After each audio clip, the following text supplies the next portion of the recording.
what time it is, buddy? Fever time. Yeah, man! Fire.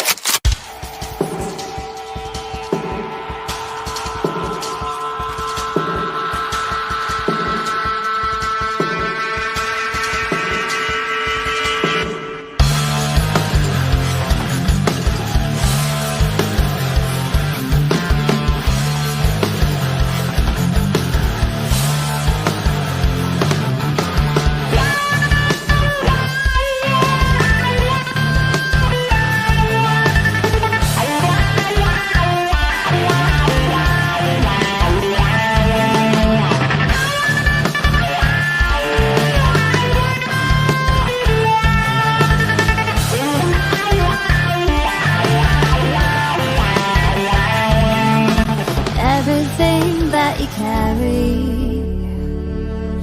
any luggage you take, all the ghosts you keep in hiding, they don't scare me away. No, 'cause I can't stop falling in love with you. I won't stop falling in love with you. I can't stop falling in love with you, with you.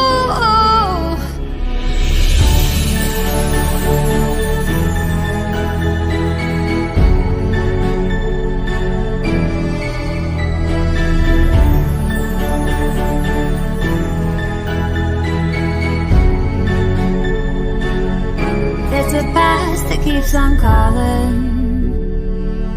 or if fear keeps you awake. I won't let a scar keep me from your lips. I catch every tear from your face. 'Cause I can't stop falling in love with you.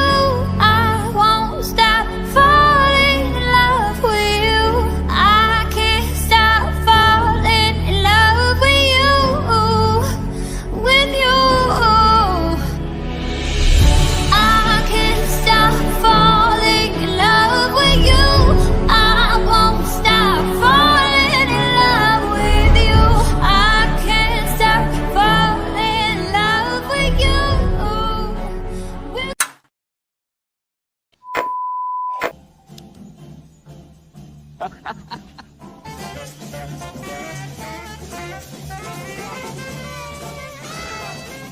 Hello, Mark. Uh-oh.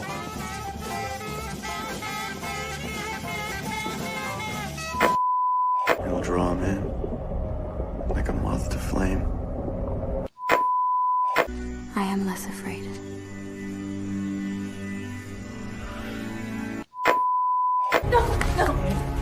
This is for the best. Help! Help! No! Please! Help! Help!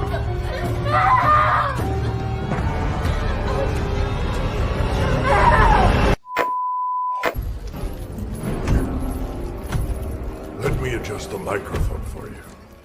Doctor. How's that?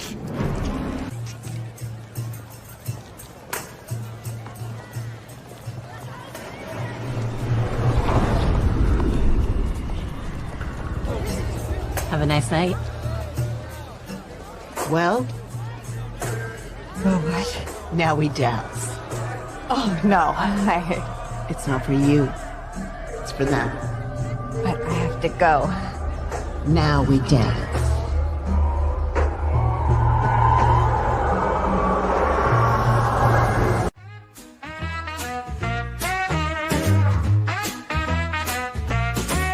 What is it you've got running all through your veins?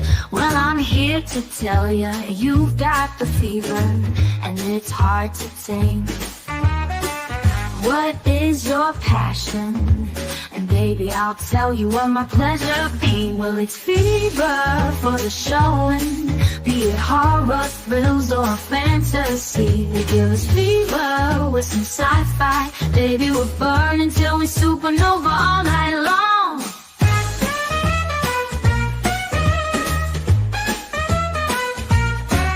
Keep it coming, we love a good mystery. In the day you can feel it, during the night so hot it'll bring you to your knees. Well, it's fever for the showing, be it horror, thrills, or fantasy. They give us fever with some sci-fi. Baby, we'll burn until we supernova all night long.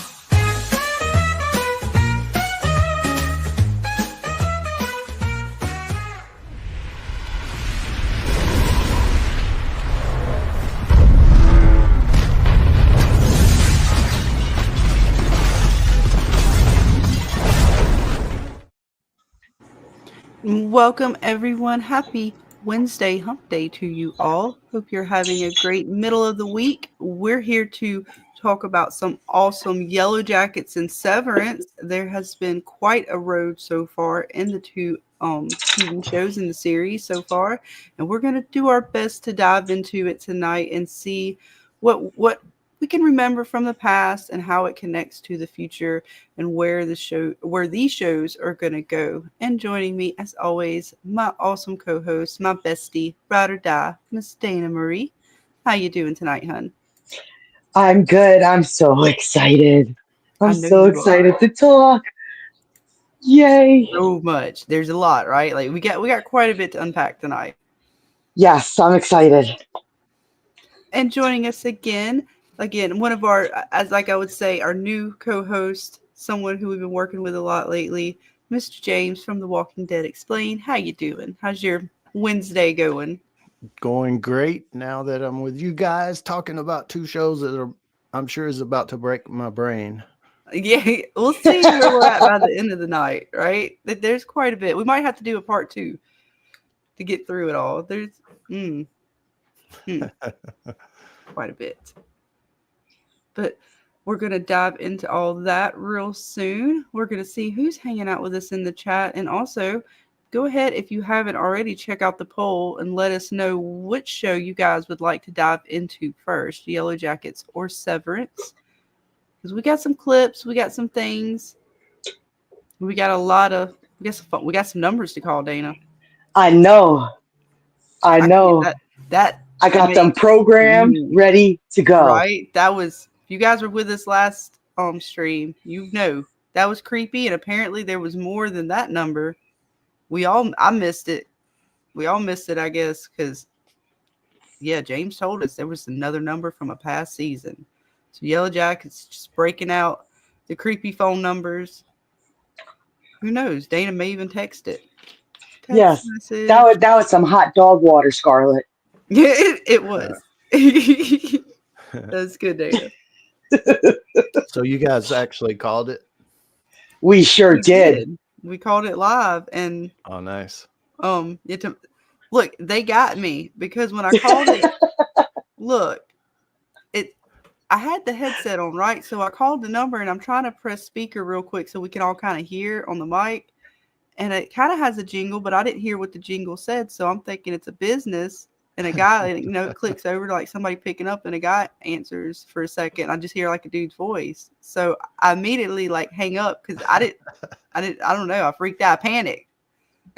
So she was like, oh shit, somebody pick up the phone. I was like, what are you talking about? She's like, Dana, that's a real number. I was just like, no, that can't be. And she's like, oh, okay, I'm going to call it back. It took us a minute, because some other folks were in the chat, and we were like, they kind of, I think, what Angel was calling it. And he was even kind of like, yeah, sound like somebody. And I was like, I don't know. I don't want to just call a random business. It's funny. I like little Easter egg stuff like that. It was, man. And as far as Vic on Mayfair, I stopped a few episodes ago, and I'm waiting on Dana and Scarlett to finish it to tell me if it's worth. I haven't watched this week's episode yet. I still have to get to that. Hey, look. Yesterday, when was it? Yesterday, Wednesday was, or Tuesday was IGN Fan Fest, and excuse me, I was waiting for Dead City stuff, and they played a clip. They're like, "Hey, Mayfair Witches," and it had the actress saying some stuff, and here's an exclusive clip from the next episode or something. And I swear it was the most boring clip they probably could have picked. Like, really? That's what you're Look, showing at a like I fan said, fest? man, I don't know about this week's episode. Last week's episode had a few moments where I was like, okay, that's creepy and weird and whatever, you know. But overall, it still was the same kind of like so story driven with nothing really to. We're gonna wait till all 3 episodes come out and then we'll do something on it. Maybe. We got a lot to talk about with Yellowjackets and Severance, though. I'll tell you that much. That's right. Yeah, well, we will attempt to work that out. Let's say hey real quick to the chat. I know we got Dark Elf. He was first in the chat tonight hanging out. Always a pleasure, hun. And this name is changing, I'm assuming, to Brahm soon. But we got our old D&D pal, Snitch. I can never say the first part right, Dana. Icket. Yeah. And we got Terry hanging out. Now he will be known as Brahm. Brahm.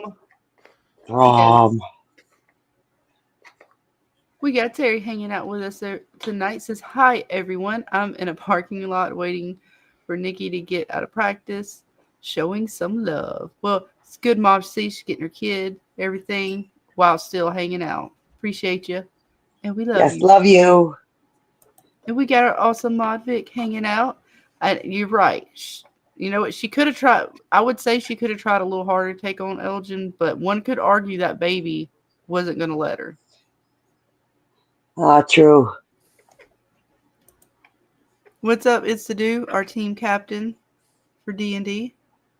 Hope you and your wife and the kids are doing well tonight. And I think that's everybody in the chat so far that has said hello. So real quick business before we do dive into this stuff, guys. I've got to double check. I thought I double checked, but in the Discord, I say it weird. I feel like when I said it like that, I'm a boomer in the Discord. Anyways. Oh, they're great. Also, I'm glad they're doing good, huh? Everybody's doing good. But we're going to do something for you guys for Yellowjackets and Severance, and you guys get to participate in it. We're going to do a art contest giveaway kind of thing.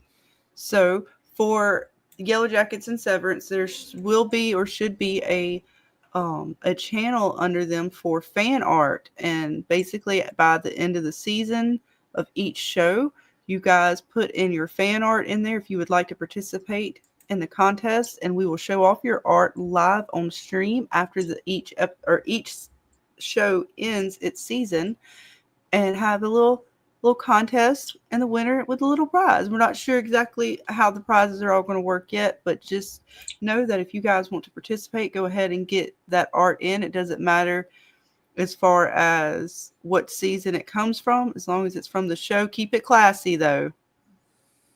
Okay. You know, you can be a little imaginative, but keep it a little classy. Yes. From the show, you know, we're not doing meme wars here. Yes. We can do that another time if y'all want to. But for this one, guys, so just kind of stay on the lookout for that in the Discord. And you guys can do your fan art for each show, and we will do a little contest giveaway. Don't question me and my decision on that. Alderath. They are the best, but this one's series contest. We'll do the meme wars after. And what's up, St. Patrick? Patrick T, glad to see you hanging. Hope you're having a good Wednesday. So, I think that's everything. And make sure you guys also, if you haven't already, go sub to James at The Walking Dead Explain. And yeah, I think that was the house cleaning. Was that everything for now, Dana? I believe so. I think we're good. So let's see where the poll is at. If you guys, I'm just trying to give it a second too for the poll. All right, I'm about to end the poll. So which do you guys want to talk about first? Yellowjackets or Severance? I'm gonna give it another minute at best, and then we will end the poll. It's looking like Yellowjackets. So yes. Sorry. If you really want to talk Severance first, you better get it in because I'm about to end it and we're going straight into Yellow Jackets. And I got one clip I want to show James to start since he wasn't able to join us for the last one and get to talk about that episode itself from this week. I got a fun clip we'll start with. Yay. So let's go ahead and end that poll, and it is what it is. It is what it is. We got Yellow Jackets with 62%. There you go. It doesn't matter if it's uneducated. The vote counts either way. It counts that way in America no matter what. Yes. Everybody votes matter. But I ended it either way, so we don't do late ballots. I'm sorry. No mail-in ballots here, folks. No hanging chads. None of that. No. None of that. All right. Well, it looks like we're going to dive into this. I'm gonna pull this up real quick. Just half a second to get that. There it is. All right. I just want to make sure I had it right. And we're going to share this with something fun that we did on the last stream. I'm sorry. I'm laughing at Moss. He really wanted to talk about Severance first. Did he really? Well, I'm sorry, huh? He's booing us. Well, I didn't. Hey, I put a vote. There was a vote. I gave time. I can't help it.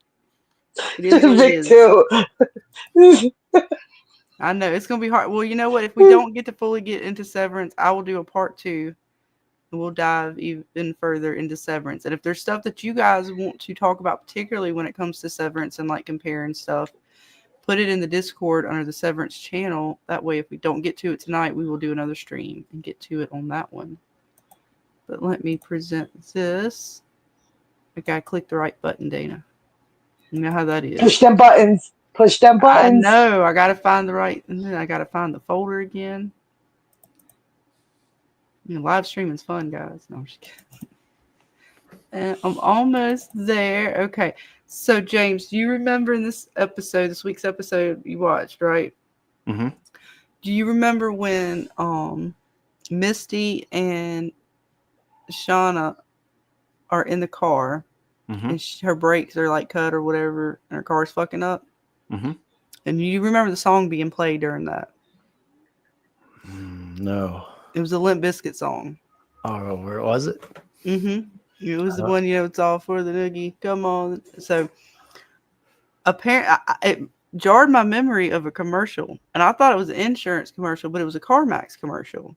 It's got Limp Bizkit in it with a mom in her, like, minivan stressing about her kids and stuff and playing that song. So, I spliced it together with this. Oh. Well, yeah. So, we're going to enjoy that. Nice. This is so good. Harder, because you're gonna miss the turn. What do you think I'm doing? Shauna, are you pushing? I don't know what's happening. What is wrong with the car? You'd do anything to get rid of this car. But who'd buy it with a CD changer that's stuck playing Limp Bizkit?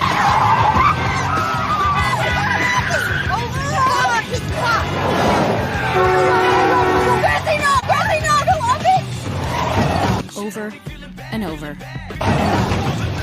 Oh my god! Oh my god!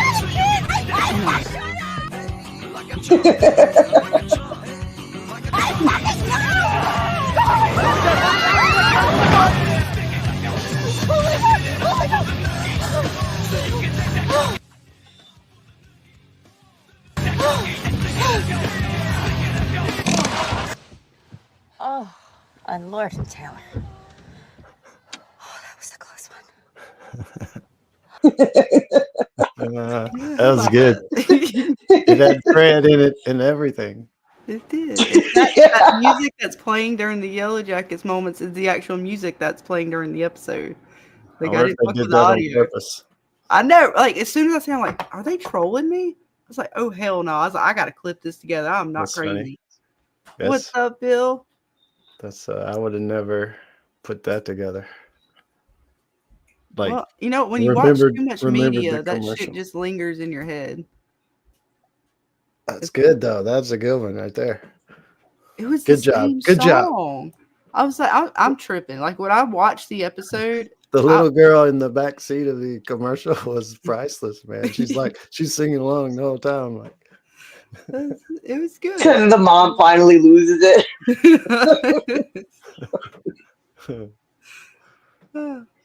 Good clip, Scarlett. That was some of the fun we had on the last one. The other day. Yeah, Oh, that was a good one. Yeah, I gotta remember how to remove it. That actual scene was pretty crazy. Mm-hmm. Oh yeah, that was a little wild. Who do you think clipped them brakes? Melissa. This mystery, whoever this mystery person is. But Mystery lady. They clip something. It I'm gonna bring up I also put Lottie in the running. I wouldn't put nothing past her. Yeah, she's crazy, especially after putting that necklace. Like, what the hell, woman?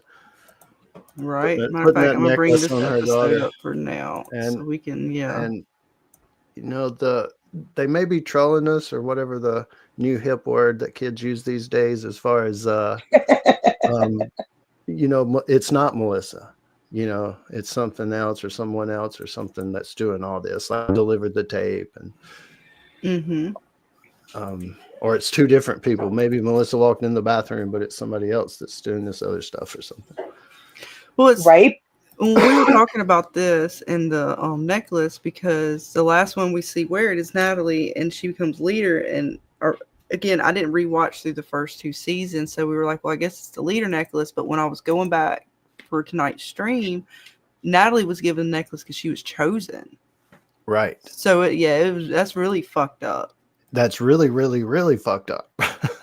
I mean, because I was trying to we messed that up when we were talking about last time. And the last one, as far as the timeline, even though we saw that scene maybe very first thing, didn't Pit Girl have it on? Mm-hmm. I'm assuming they ate her and took the necklace off of her. Right. And Lottie's kept it all these years. Yeah. And Lottie, Lottie. We got a lot to talk about with Lottie tonight. To put it on Callie, is it Callie? Callie. Yeah. What the hell? I used to like Lottie. I was more on Lottie's side till that happened. And it's weird how she's grooming Lottie with this stuff. And until I put it together that fully what, the necklace was about, now where it stands, I was like, it's already bad enough. She's like trying to make her steal stuff. She's basically going against what her mom wants, and kind of telling her, oh, you need to know more about the situation in the woods. And I'm like, okay, she's grooming her to be part of like the next generation, but I don't know what the hell she's doing. Right. And Lottie, is she trying to like make her a cult member, like her little minions? Well, Lottie, going back through the last 2 seasons, she's got quite a bit on her that, again, I didn't remember a lot of these scenes with her. I forgot some of the crazy stuff this chick has been a part of. Yeah. And truth be told, though, she may be the one.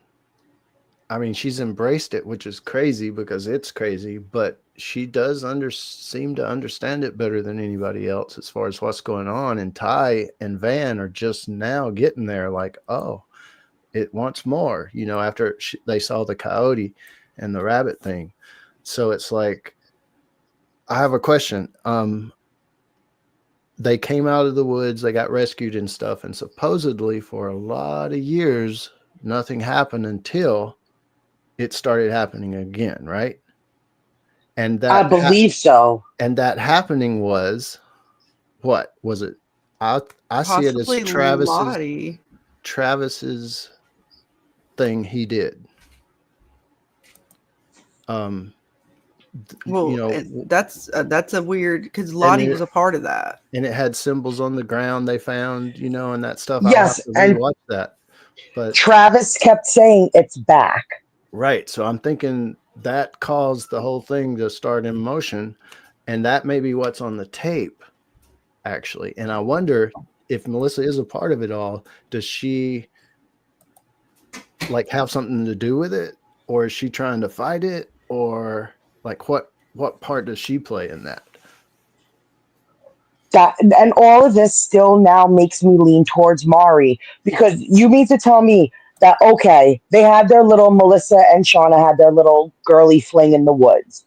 You really mean to tell me that she got so bent out of like something more must have happened to piss Melissa off? If it's Melissa, it can't just be a breakup and oh, I got home and we're no longer together. I can't see that being enough of a reason for her to do the stuff that she does. But now the history that we're starting to see between Shauna and Mari, I could see that getting worse and that getting more competitive and dark and still giving Mari the reason to come back. And like, really, Melissa would be that mad to cut Shauna's breaks? That to me seems more like something Mari would be pissed off enough to do. Maybe. Yeah, that's the thing. Like, it may be different people even. Somebody that left the tape may not be the person that cut the brakes, may not be the person that walked in the bathroom, you know. Or we have a twofer and it's Mari and Melissa and they're Right. like working together. Or like I say, Melissa could be end up being the good guy. Like, she wants to try to help or something, and she's weird because we see she's kind of weird in the past, so maybe she's still kind of weird. But Mari, you know, I'm still on team she don't make it out of the woods, I think. But I don't know. If she does, you're right. But if she doesn't, I mean, I think she may not, just because Shauna wants to eat her. wants to kill her and eat her. I'm trying Because I'm just like I just don't see Melissa being so mad. Right. And maybe if she is mad, maybe they just haven't shown us that yet, you know, in the past. True, we might not have seen whatever could have made her that mad. But again, like you guys say, is it a troll? Are they just giving us this Mari stuff to throw us off? Like, it, you know, here's somebody who actually is mad. So when it's like Melissa, you're almost least expecting her. Mm-hmm. Right. Exactly. Because it threw me off even since we're even talking about it. But if it happened on screen, it would still make me go, whoa. It's wild because, like, I don't know. It's one of these. They're playing it as one of these two. Yeah. As far as how the past and the future is working together, or should, in the storytelling, you're right. And then we talked about sort of how they're throwing these themes, particularly with the ending of the episode, right? So each one of the girls kind of get their own little Alice in Wonderland through the rabbit hole kind of thing, but they're all elemental, right? And we have the triangle. So we get 3 elementals. We have a girl here. She gets sucked away into the earth. Of course, we got water with Shanna, and then Shauna, I'm sorry. And then we got Van with the fire. And Van in particular has been hit with fire a few times. Because she got hit back when she first got off the plane, right? When she was hit with fire. But she also got hit with it back when she was like messed up by the wolf. They almost burned her alive. So he was ready to cremate her. Mm-hmm. Yep. And I got some of those too. I got a lot of folders here. Scarlett was on her job today. I tried. I don't know how we're gonna work it out, but you know, we got the images. That was when she got messed up, and then it looked so rough. She got almost burnt up. They're like, let's barbecue. Yeah, right. Now this is after they ate Jackie, right? Maybe before. Dang it! Or they I don't would have remember. tried to eat her. They would have tried to eat her probably. That's what I was just getting at. Like, would they, if this is, you know, after, you know, Jackie barbecue, would they have sat there and had some Van barbecue? I think it was before because it was still not cold out. Jackie dies the night winter sets in. Yeah. You correct? Okay. Interesting.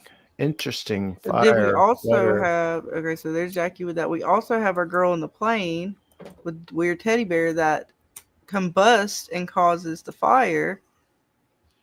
And her car, and the plane crash, which because I forgot how the plane crashed. No, I forgot it was the fire that where the bear combusted. So do we think the house fire happened in the same way? Could. Yep. Oh.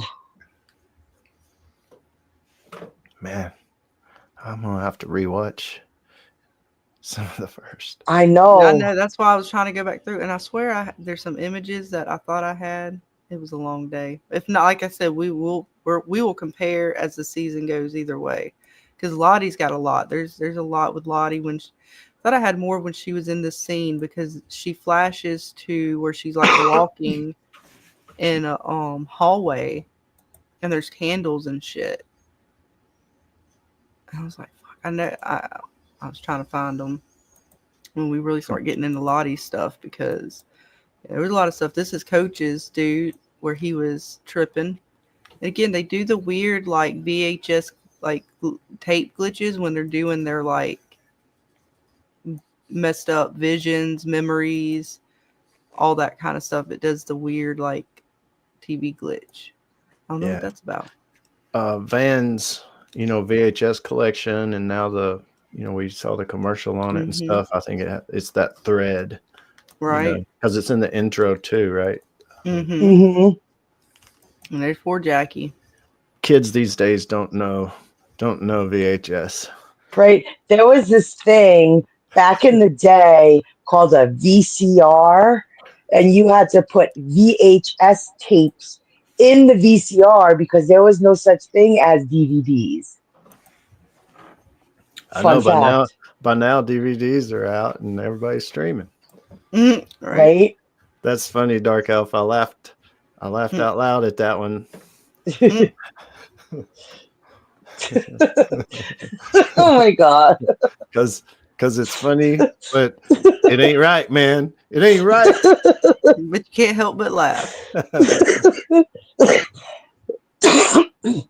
Oh my god. Because there's a zombie joke about that where zombies get diarrhea from eating Spanish people. That's something. So, still not right. So y'all were talking about Javi. I was thinking, that talking where the coach was talking to somebody in the cave. We actually saw that on screen. The Javi thing, I think once he came back and they found him, he said that she said it would happen, or she said like he said something, and they asked who she is, and he didn't answer. But he looked over at Lottie, and the theories are that Lottie knew that he was out there and alive still, and that's who he meant when he said she. But a lot of other theories say no, it's still a mystery. Well, we have these images of some of pictures that I guess he drew while he was out there. Coach finds them. And it's a weird bird. There's a pyramid, I think, behind it. With this circle like a sun or a light with an X. And then, to see he's looking at him, and Javi's back there sleeping. And then we get some more. Again, here's the weird like pyramid with some drops of water and like a beam of like a dark sun or something. Black hole sun. Ooh. I know that song. Black I do too. Sun. That song is creepy as shit. I hate that video. Yep, that's creepy. Where their eyes get all that looks fucking... like I draw like Javi. Got a picture kind of like that. Hell, I need to get his skill though. How he did the teardrops was pretty cool. And then of course this is, I believe, the cave entrance because Coach uses this to find the cave opening. And then there's this one. There's a bunny rabbit, and there's two triangles. Look, one's like with no black hole, and one's got a black hole back here. I think that's a rabbit, or is that like Rabbit. Yeah. Yep. All right. Go back to the bird real quick. Mm-hmm. I was thinking that, you know, behind it could be if you overlaid the symbol. It is. It's like the triangle and the Okay. circle, and then it's got the actual like X's where the Yeah. other ones don't. That's- They have like just the circle and the triangle. And the triangle. Yeah. Interesting. So you think the plane, the cabin, the supplies, the cave system, now that we see that it's not just it just kind of goes back in there a little piece. It's like a cave system. Does all of that and the company name and stuff on those crates, all this kind of stuff tie into a mining, something to do with mining? And could the symbol be a map to the cave system or There's a lot Yes. to that could be.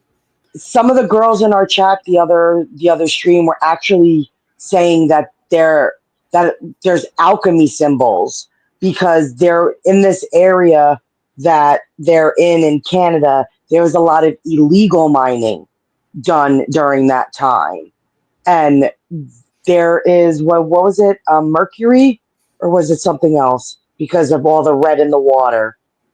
Could be iron deposits, or they were talking about mercury too for the like the gas and stuff. I think it's about when you light it, it causes it to be worse.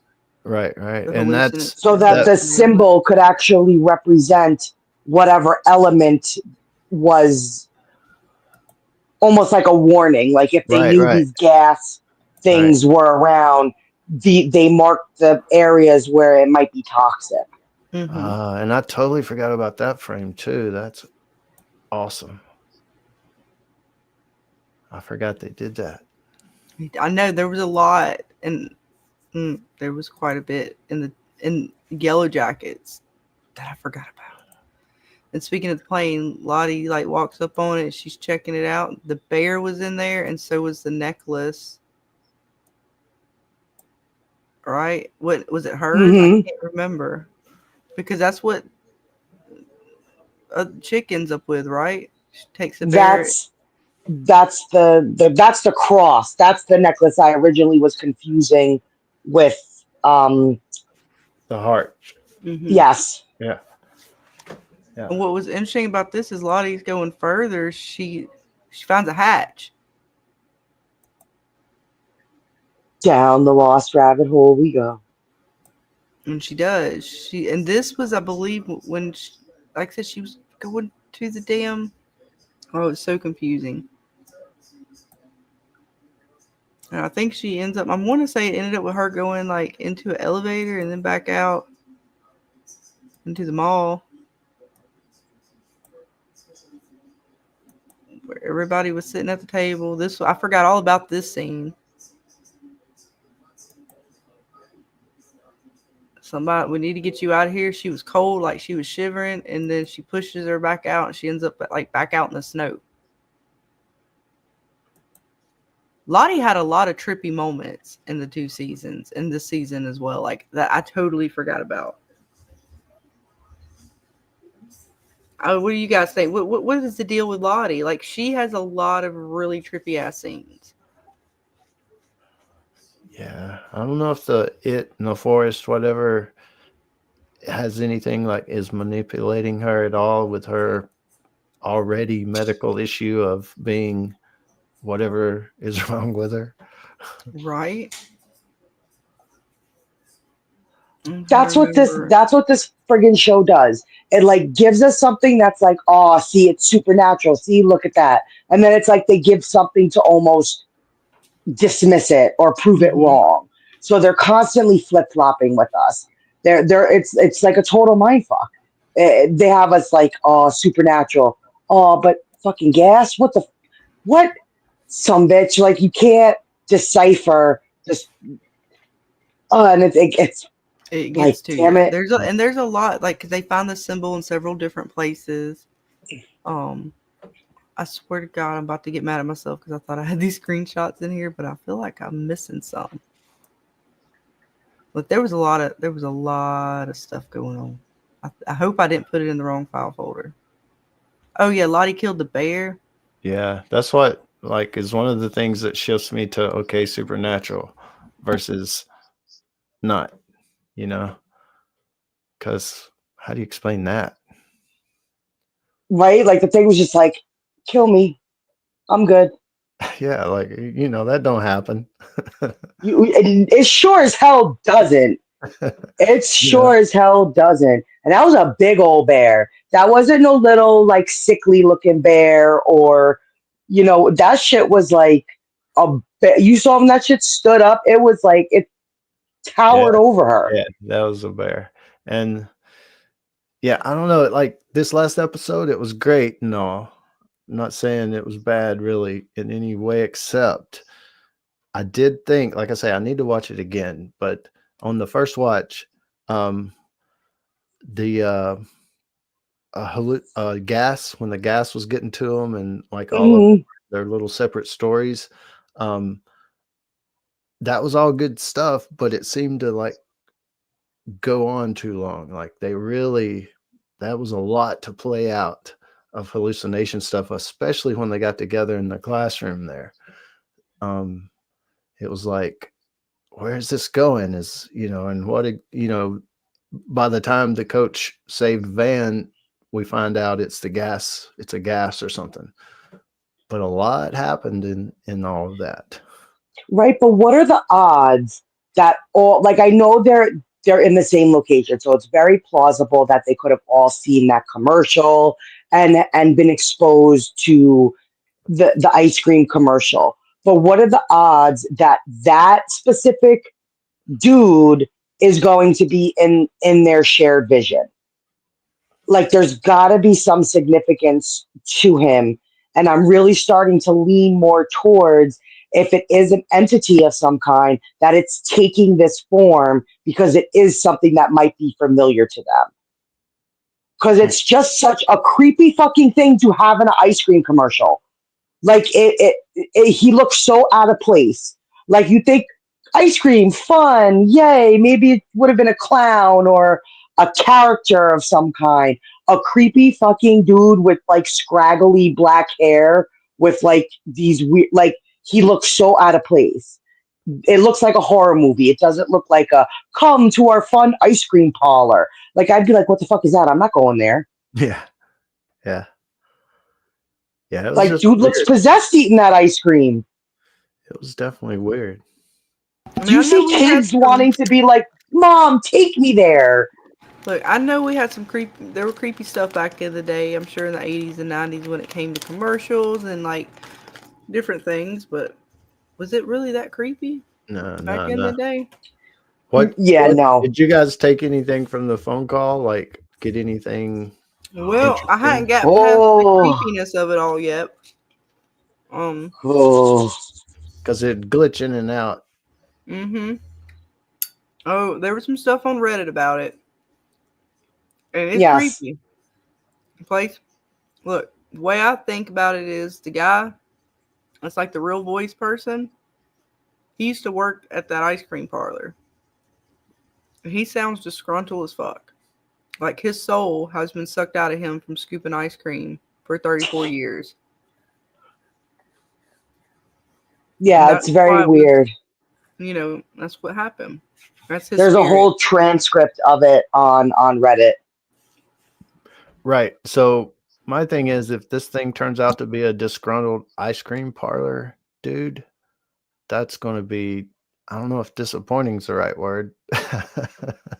It's like, no, it's more than that. I was just joking. It do sound like he lost his soul. Right. I'm just saying, it just seems like, because Van saw him too. So I'm with Dana that it looks like a horror movie and he was put in there over something, because that's not what you would call an ice cream commercial. So, but Van saw it also. Did Van see it also because now she's more into, like, her cancer was stopped, so she's seeing stuff too, or was it really in there? Well, the way they show the let me bring my screen back up. Oh, where is it? I'm gonna go back. The way they showed it, let's see, not that one. Oh wait, I got it in my other file folder. That's right. The one where it's got the actual picture of the phone number. Hang on, I'll bring that one up. I think I put it in this file folder. Yeah. Not that one. Where did it go? Oh, something's tripping out here. There it is. It's him, like him there.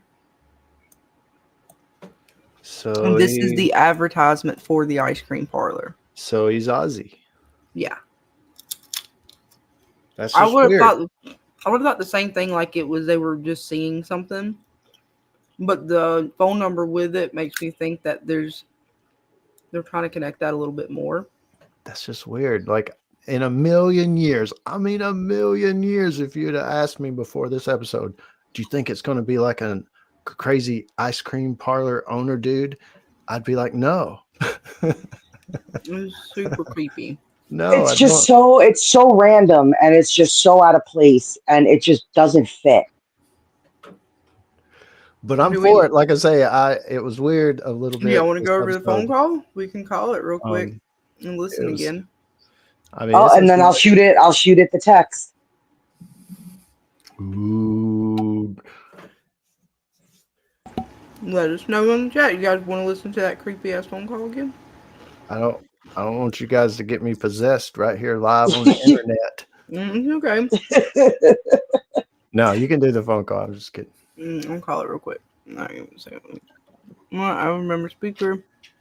Hello and greetings.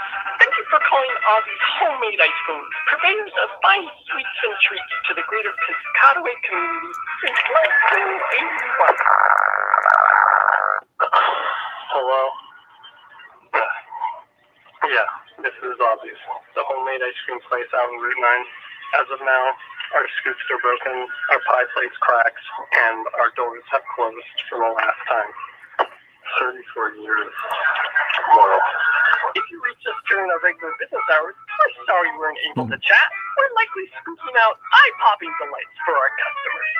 Come on down for a sample of this week's dizzying array of delectable amusements, including honey, smashed pumpkin, cranberry dream, friends of peach, area dots, hot dog water, regret, shrimp, Jack around his house, cigarette ash, and death.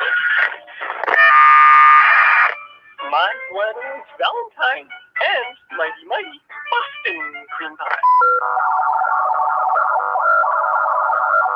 You know, time's weird. The way a moment can feel so permanent, even while it's melting away. Like it never existed at all.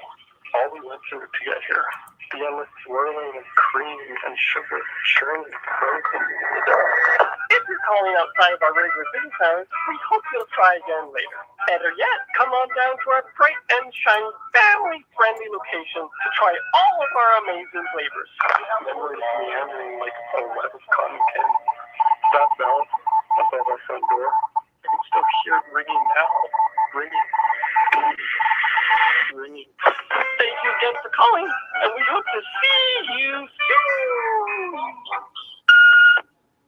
soon. There you go.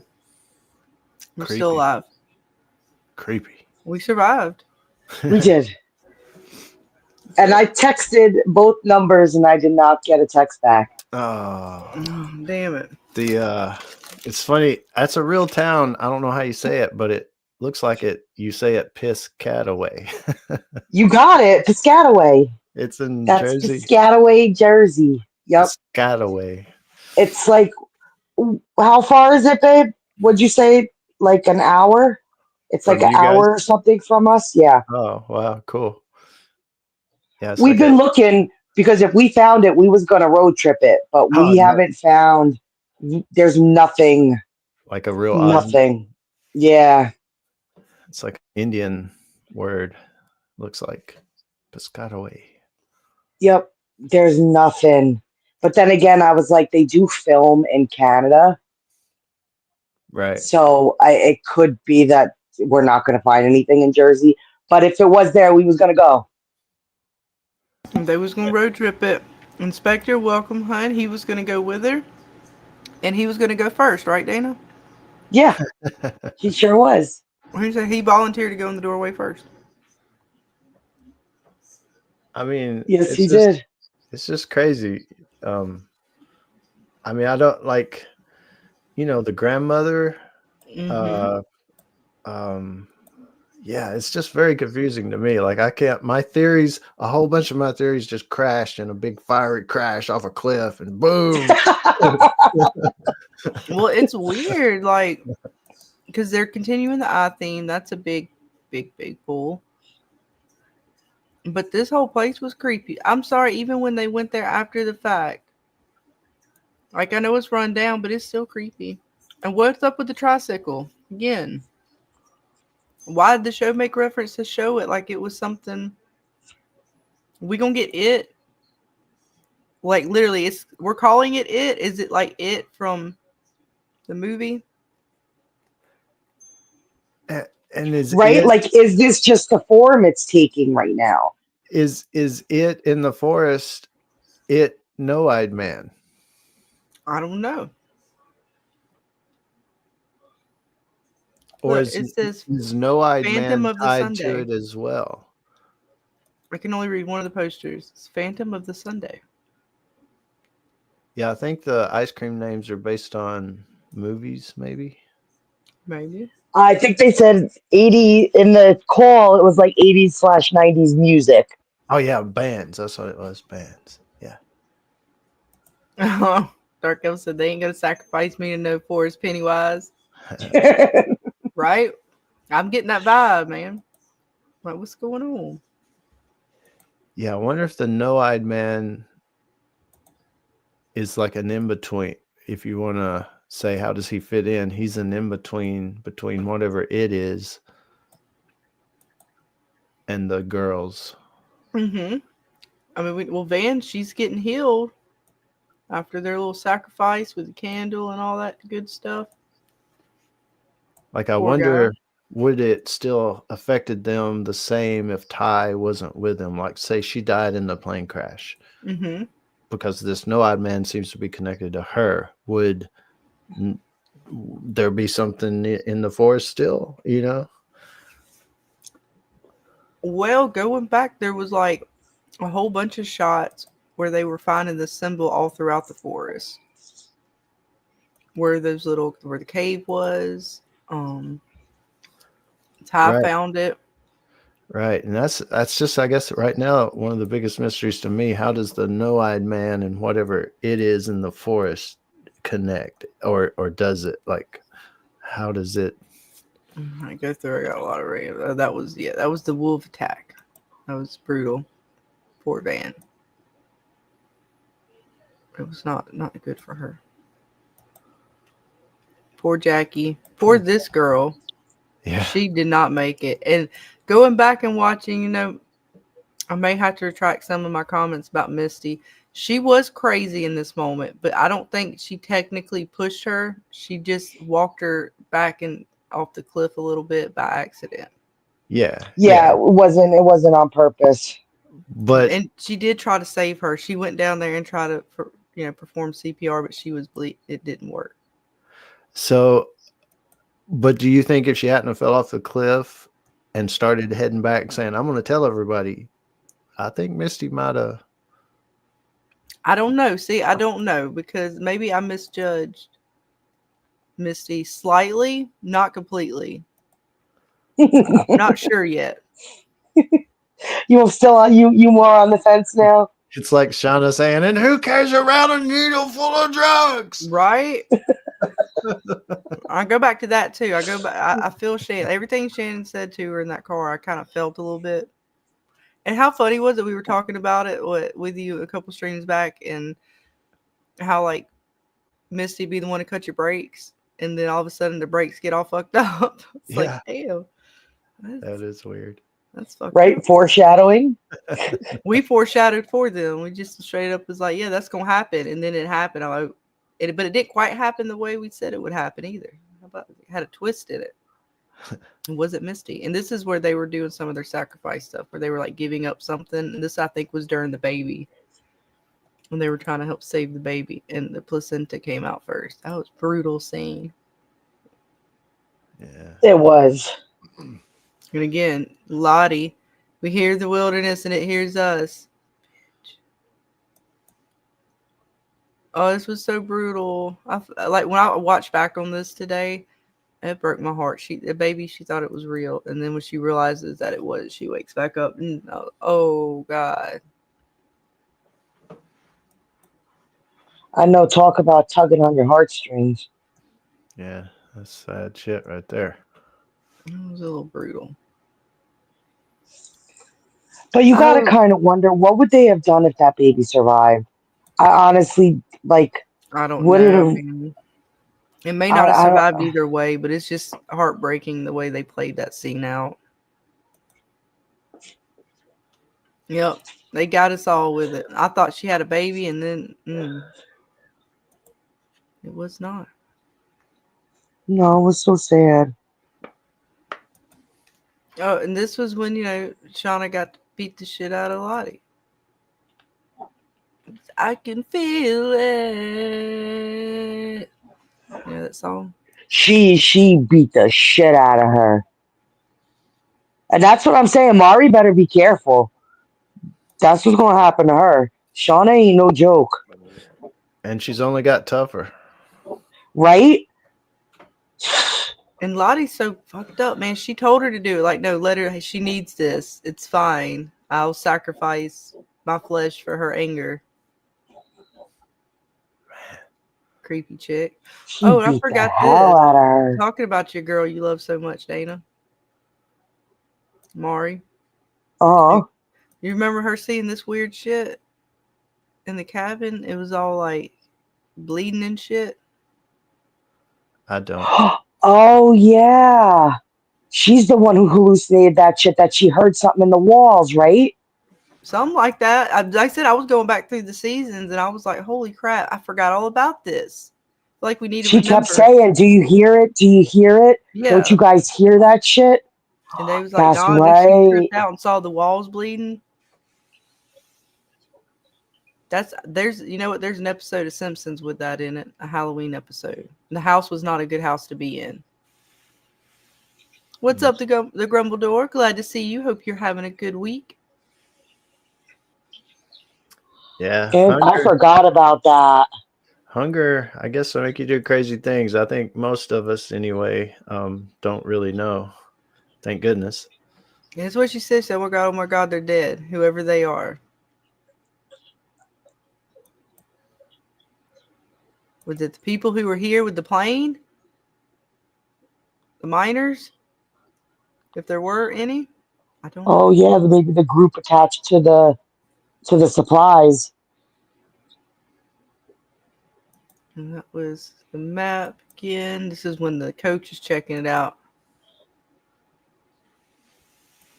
Mapping his way to get the hell out of Dodge. It worked for him for a little while. I don't know what they're gonna do with Coach now. Coach better be careful. They got him. Mm-hmm. Oh, this was with Natalie. She didn't make it. I'm sorry. Go ahead. Peg leg is barbecue. Oh yeah. I mean, they'll probably like make him run because you got to like chase the food, and he won't go 2 feet before he trips, and it won't be a long chase.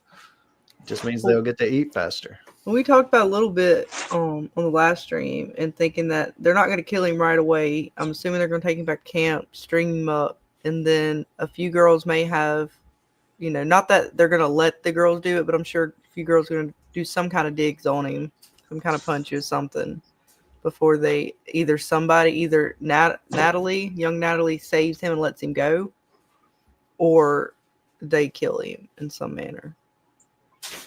I'm assuming. But I don't know. And poor Natalie, she got picked. Oh, they gave her jacket and necklace. She even told Shauna, you're going to have to.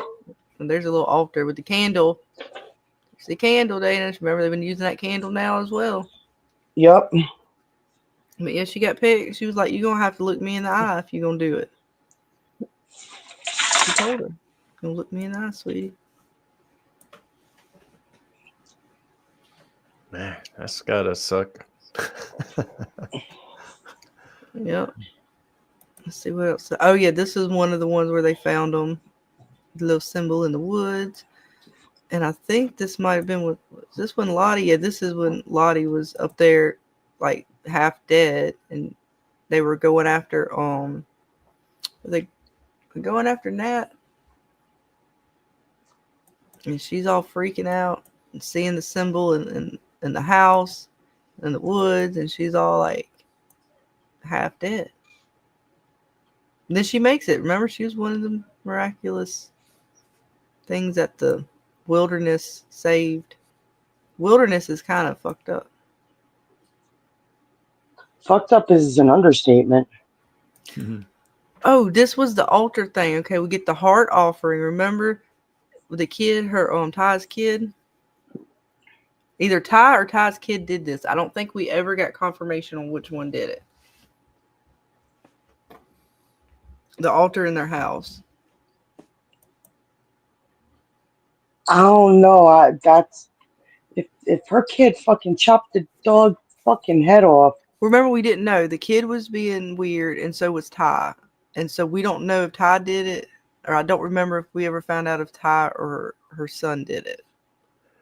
I would say her sleepwalking self side did. I would think so too. But so did he do that damage to the doll, or did she do it? Because remember back when it showed it originally with the doll, it was as if he had done it. Maybe he done it and she placed the doll there, and this was all to I don't know,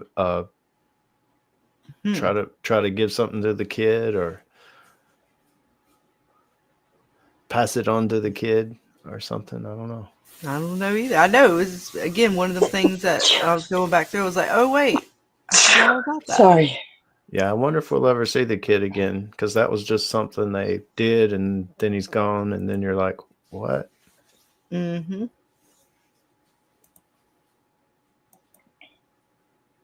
And this, I believe, is when Jackie actually passes away, but she's like outside. But she's, again, when it seems like when a few of them have had like their death moment or whatever, and we get to see it play out. Natalie had one as well. They do like a weird thing, and then yeah, there was some weird person. So and he was saying something like, "Glad you could join us. We've been waiting for you." I don't know. It just, I forgot about that moment, so I figured, yeah, I'll take a screenshot of it and see if it jars anybody's memory for anything. Oh yeah, the creepy dude. Who is that? Why does he cabin? remind me of Satan on Supernatural? He's the cabin dude, the miner dude, maybe. Cabin Right. owner. Maybe. He creepy as fuck in the background while she was like, everybody's talking to her. And she's freezing to death, and then she dies I like after forgot that. about that. See, and there's Jackie dead. And they find her dead. So this was like her, I guess she's passed out sleeping and dying and freezing to death. And this dude pops up, well, we've been waiting for you. And Jackie no more. Well, she hangs around a little while longer. They do need to eat her.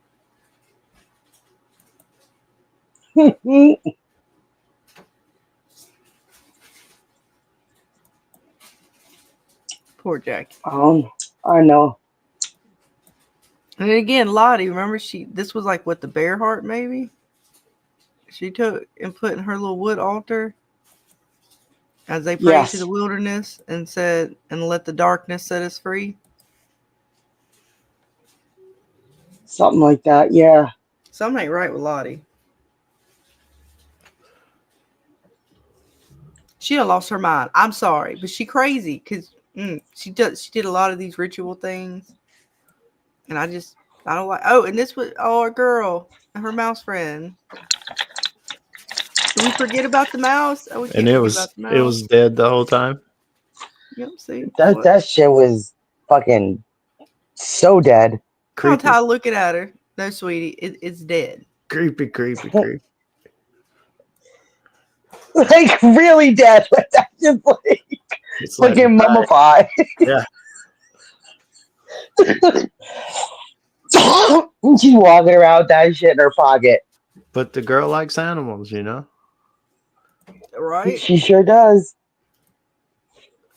I wonder how they're all going to be, if they're all going to be marked with an element or something, or if that has anything to do with anything, or it's just something they're throwing at us now. But the fire thing seems to be popping a few times. All right, this is where Coach found. He's got the symbol right over here. He found a little opening, and there's the drawing he used to kind of. He's like, okay, this is the right one to go into. It's the hot pocket. Again, where I guess the natural gas is coming from the earth. Got a little nice hot pocket. You would think it's a nice place to go until you hallucinate. And this is where I guess we're assuming was Javi, because he found it based off Javi's drawings, and there was a campfire here. But it looked a little old. But there were bones too. There were all these little bones. Somebody was eating something here. Yep. She provided. Something provided. Sure did. So the girl or a person that we're seeing in present time that we think, oh, that's Melissa. And one of them may be, but the other character may be this crazy daughter of the cabin guy that's been living in the woods all these years. Right? Well, we have Out no idea. for revenge. Just effing with people. Right? Cabin in the Woods, part 2. I know what you did 27 summers ago. I know what you did in the wilderness. They're definitely doing the heart thing. That was Javi's heart that Travis had to partake in order for them to eat. Ooh. He put it in the hearth. Grody. There were a lot of weird moments. Ty's walk. They're fucking with too much. I think this is after Ty's sleepwalking venture. They find one of the symbols, and then I think they find like Javi right after this, maybe. Yes. But they don't see him in the cave. He's just kind of wandering around. They stumble into him, essentially, or he stumbles into them. A lot of like little moments I totally forgot about. Yep. Even our girl, this was Ty freaking out. And I'm assuming this is her, like, she's having one of those weird, again, memory fucking glitchy things, but she's like watching herself do shit. And then she ends up waking up, I think, at the end of it, like, not knowing where the fuck she's at. Yeah, I totally see her as a, like that guy in Fight Club. Yeah. Like he didn't know what the other side was doing, you know? Yeah, I see that. Yeah, that's a good comparison. And supposedly her other side is doing some crazy shit like Tyler Durden was doing. Mm-hmm. And she was messing with some stuff. And have some other conversations. Maybe she did. I don't know. It was weird. That was the chick she was working with. Well, she's totally drinking the Kool-Aid now, because she put it together. Like, you really think that this shit's coincidence that you're healed now? I don't think so. Van accepted it easier than I thought she would. Well, because Van, when I watched back, she was on board almost from the start when they were there. She was like, you got to connect with it. She wanted, I believe, Ty to tell Lottie about when she was in the woods wandering around, and like, no, you can't. Like, no, I don't want. No. Y'all remember this chick? Yeah. We ain't seen her again. Not yet that I know of. I think she was still wandering around out there somewhere, I think. Is that the one that she was trying to stab and Natalie got in the way, or was that a different person? Yes, I believe so, because she had the gun. So could she be the one coming after Shannon and everybody? She's still Ooh. a player in the game. I totally forgot about her until I went back and was like, wait, I forgot who the fuck was this? Yeah, because she was the one that Natalie jumped in front of, right? Possibly. Yes, I believe so. Like they still a chose player. Shauna, but it ended up this chick come in with a gun. She might be pissed because, you know, she'd be disgruntled as fuck. With Nat dead. And she kind of considered Natalie a friend. Mm-hmm. Yeah. Did she know? I wonder how much she knew. I can't remember. I don't know if I'm she sorry, knew. I'm eating Ruffled potato chips. I don't know if she knew everything going on. I can't remember. I'd have to rewatch. I try to refresh a good bit for tonight. And there was quite a bit throughout the last 2 seasons, not even to mention what we've seen so far in this season, of just a lot of wacky stuff that when you go back, you're like, oh my God, that's right. Okay. So, like, yeah, the road so far has been pretty wild. Interesting. Yes. Mm. I'm ready for it, though. I'm ready for what's next. How many more episodes we got? We're on what? We just did 3? And Are we getting 9? 10? 9 or 10. So we're not even quite halfway through yet. Nope. Not yet. We have so much more to go. Again, Lottie's butt. Like, she's calling on the symbol. I think this is when they were going to look for Javi or somebody. As they were going out and everybody kind of was doing their own thing to go search. And she got her damn altar again. They're creating these rituals. She cuts her hand and bleeds on it to offer it.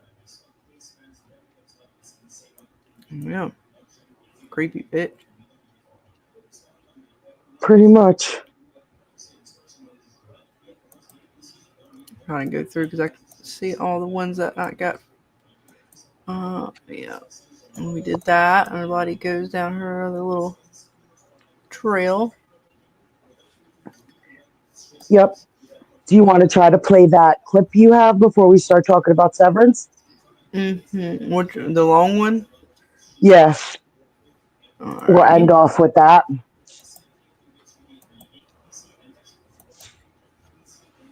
Oops, I pressed the wrong button. I want to do image share. There we go. Or file or video share. There we go. Now I gotta find the right one I want to do.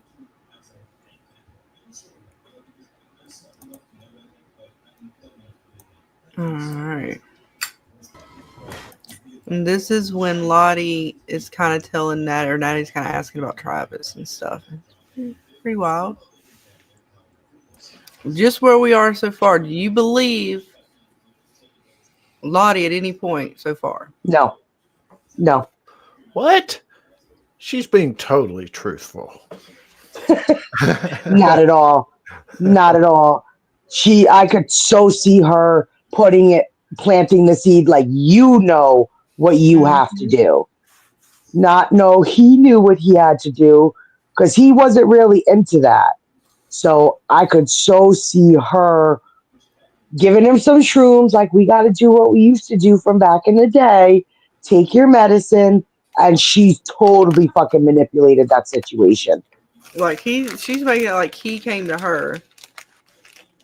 But she could have. And I wouldn't be shocked if that's what's on that videotape. Mm-hmm. Oh, snap. Like the real truth about what happened with Travis that night. All right. She's recalling it, telling the story. Now, every time we've seen these weird, trippy VHS things, usually their memories are fucked up and they're not remembering shit right. Mm-hmm. Coach did it with his boyfriend. Yep. Ty did it, which she could have been seeing her other self doing stuff. But it's like time memory fuck ups or something. I don't know. It's weird. So again, do we believe Lottie? And now even further, does Lottie know the difference anymore? Like, does she truly believe what she's saying is actually the way it went down? Like, she's fucked up in the head. Like, she's been taken over and she doesn't have any clue. Kind of like Ty. I never thought of it like that, but yeah, no. Nope. I'm just throwing it There's out more. There's more to this situation. there. Something. She could be. She could be. I mean, because that's kind of an extreme thing. She has a medical condition. I mean, I used to do it when I played in a band. I would get off stage and go, I rocked the shit out of that place. There's like 3 people in there. You know what I'm saying? Mm-hmm.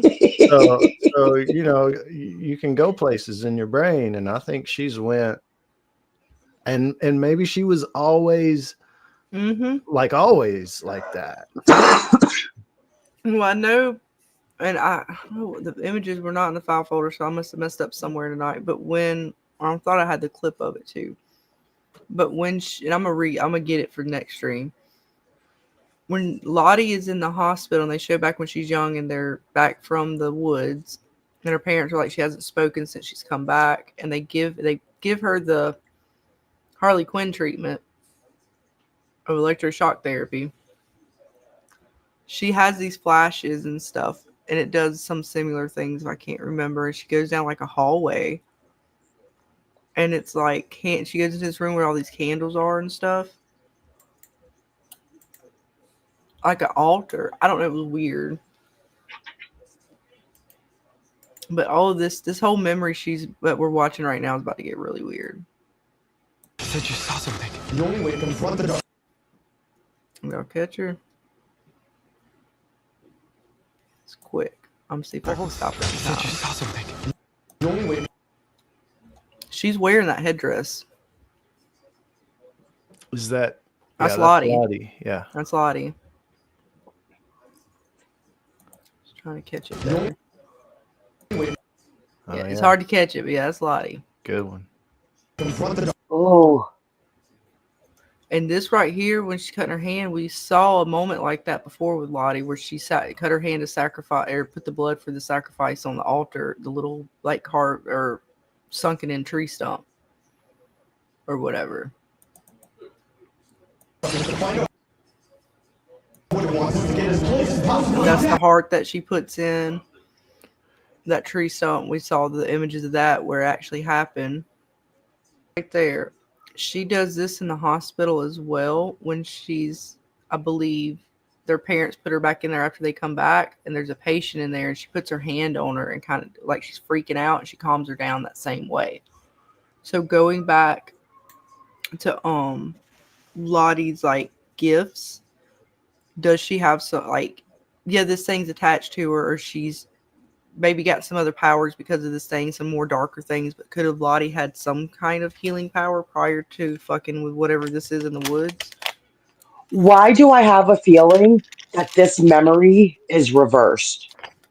And I wouldn't be surprised if it was Lottie who was the one losing her mind, and it was Travis pulled into it, and somehow she did something to get or hung him himself. Drugged him up enough and killed him. Maybe. Oh, snap. Bitch. She did not. She knew what she was doing. Lottie knows. See, like if Dana's right and it's reversed, it would be Travis saying, I need Natalie, and Lottie saying she'll make things worse, right? Yep. I'm really starting to think that whole memory is the other way around. Yeah, I can see that. Let's see what else. But I don't know. Maybe Lottie, I could see it playing out like that, only in the sense that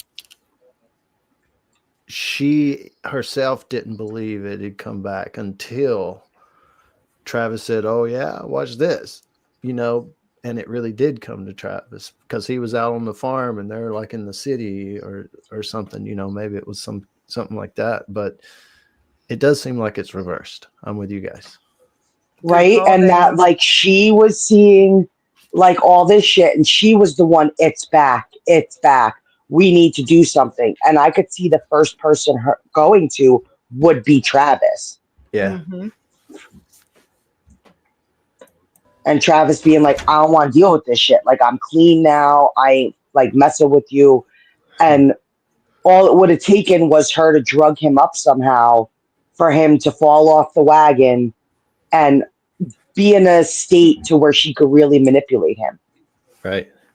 I'm sorry, give me just a sec. Y'all keep talking about that. My cat knocks. Maybe like 30 seconds. I'll be right back.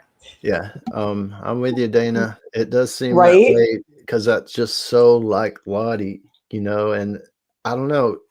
I think she seems to have been that way the whole time as far as you just got to go with it. Yeah. Even if it means, oh, my best friend's about to die because that's the one the forest chose or it chose or whatever. Okay, cool. Because that's what it wants, you know, let's just right. go. Like telling him like this is what it wants. And like, what if she put enough fucking drugs in his system to where she was like, this is what we have to do. And, you know, basically sacrificed him. Yeah. And, you know, it makes me kind of believe that where he said, you know, she said it came to him, of course, it probably come to her. And, or she thought it did. And maybe it really didn't until she sacrificed Travis and then it started or something. Maybe that tape is like a big, will reveal a lot as far as that goes. Because what if the person's been keeping tabs on Lottie? Right. Like, we know how much fucked up shit she did out there. We've only seen the beginning of it. So we know there's so much more to come that what if this person, you know, was one of the survivors, was like, fuck this, I need to keep tabs on this bitch. And was peeping this. Now, shame on them for not stopping it. But, like, what if they have the whole fucking Travis thing on film? Yeah. She works for X-Files. Melissa works for X-Files. It's weird because there's a lot like everybody that survived has a lot going on still with them that we don't know about. And who this mystery person is could be anybody. Because there's people we don't know about or that they brought into their future selves. Like that chick with Natalie. And we don't know what's going on with them. And we saw what happened with the dude that came into Shannon's life. He didn't make it. Yeah. They try to blackmail him. This stupid husband. He did not make it. That was pretty tragic. And would you put it past Lottie to lie about this shit? Mm-mm. Just to fucking manipulate Natalie even more? Right. Right, folks, get your snacks out. I've got some pecans and chips. I'm going to hang out and check out some of these clips. I'm sorry, her face, like she was... How long do you have to stand there choking before you say, all right, it's time to bring him down? Until he goes unconscious. That's the plan. Was it really? Because I would have just went ahead and took you down straight away. But like, oh, you did go unconscious. Surely. I would have only went up enough where his toes just wouldn't touch. Mm-hmm. Because then if the damn thing quits working. How you reaching that rope? You know, you could at least lift him up with your own strength a little bit. Maybe he could get the thing off or something. And get something under him. Yeah. Still be able to reach his throat to cut the rope. Mm-hmm. Got stuck. Yep. Is that your story there, Lottie? All right. Yeah, and it was a chain, I think, so they wouldn't have been able to cut the rope. I think he hooked a chain to himself. Mm-hmm. Right. You know, suspicious. Yep. This is a court of law. You know what? They don't play this clip. Now, I'm I'm fixing to commensurate this trial here.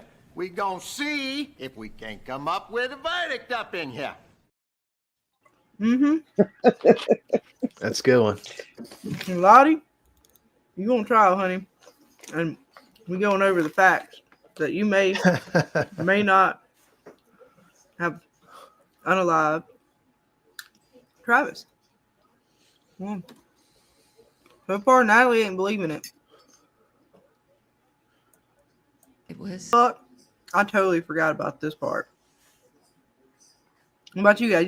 I didn't remember this. Whoa. Nope. I did not. We're still getting another water element because she's all like she went underwater like the Grudge or some shit. Damn ring. That is creepy. I forgot about that. I don't know what it's about. No, definitely don't trust Lottie. Okay, so the guy in the cabin in the shadows during that part, back when we were talking about that, didn't he say welcome or something like that? We've been waiting for you. We've been waiting for you. Okay. So whatever it is collects souls. And it collected the cabin guy. So that's why he said welcome.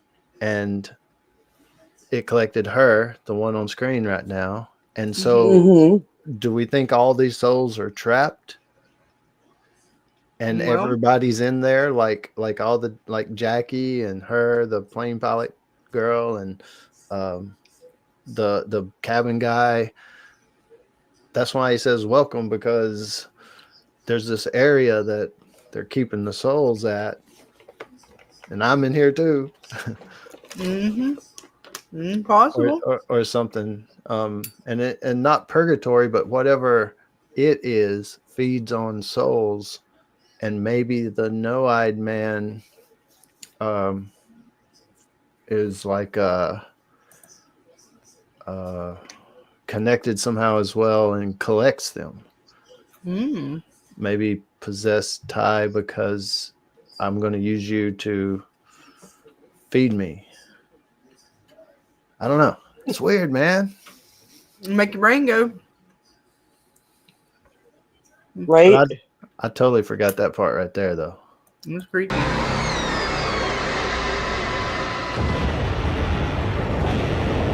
I wonder if she told. Did she tell Natalie about that part? About seeing. I don't know, because it's a weird thing where she's like telling Natalie, but then we're getting like all this with it. So I don't know.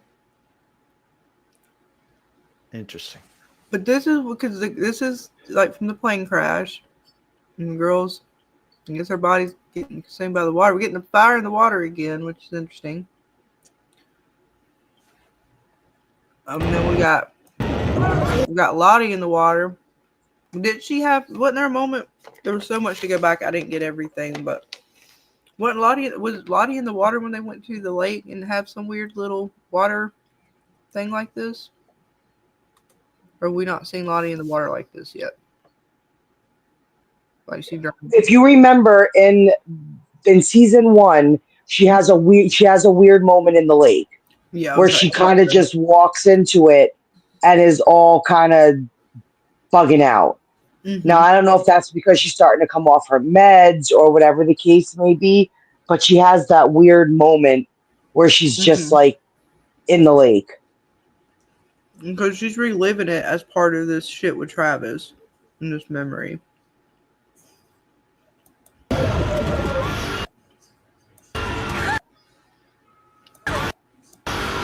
There's a lot of flashes. I'm trying to catch them.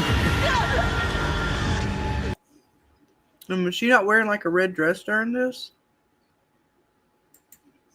Is that like a red dress she's wearing? Like the red dress she got Callie to wear? Oh. Maybe? No. I'll throw it out there. Could it be Callie? Possibly. Yeah. I don't know, man. Good ship it is. Just a red top. And I just saw slightly red as a dark moment, so I couldn't tell. Bitch. Yeah. Oh yeah, I don't trust her at all. Ain't nothing good about that. Not Nothing good. one bit. I don't trust her either. Not a smidge. And I got one more we can look at. Not of Lottie, but interesting nonetheless. Found that. Get that one up real quick. Yeah. I don't know if the jury's still out on Lottie. I think we're all pretty unanimous. Yeah. I totally see her differently now. I wonder if the company on the crates will ever come back up and if it'll tie into any of the characters in the future timeline. Maybe. Could be. This is good old Van and Ty having to go through the woods. Hey, Dr. Phil. Hope you're having a good night, hon. What's going to happen with Ty? Ty sleepwalks at this I believe point? at this point she Yes, did, because they tied each staying with other. her. Yeah. Yeah, they like tied each other, like to make sure. Gotcha. Ooh, I think I know where you're going with this.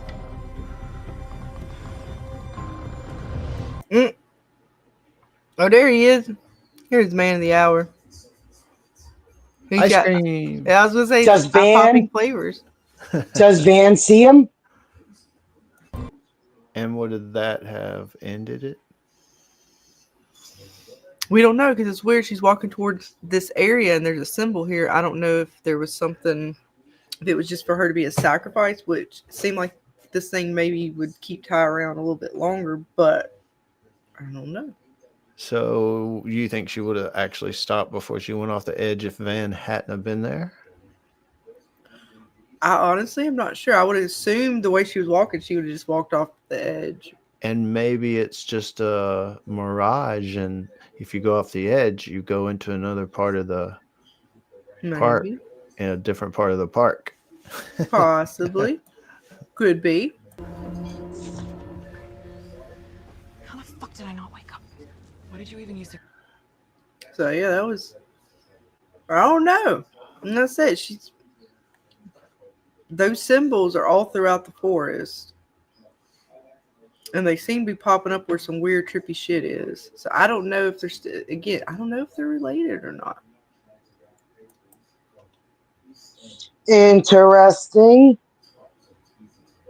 Let's see what else we got from Yellowjackets. You want to do want me to do the other number real quick? Oh yeah, might as well, and then we'll start talking about Severance. All right, let me bring up. And this number was given to us by James, so we thank you. Let me find the right set of screenshots. I put it in. Well, Lottie gave it to me, so. All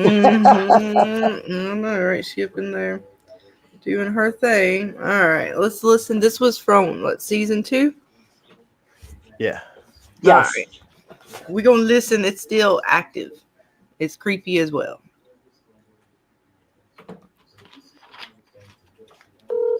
Hello, Wanderer.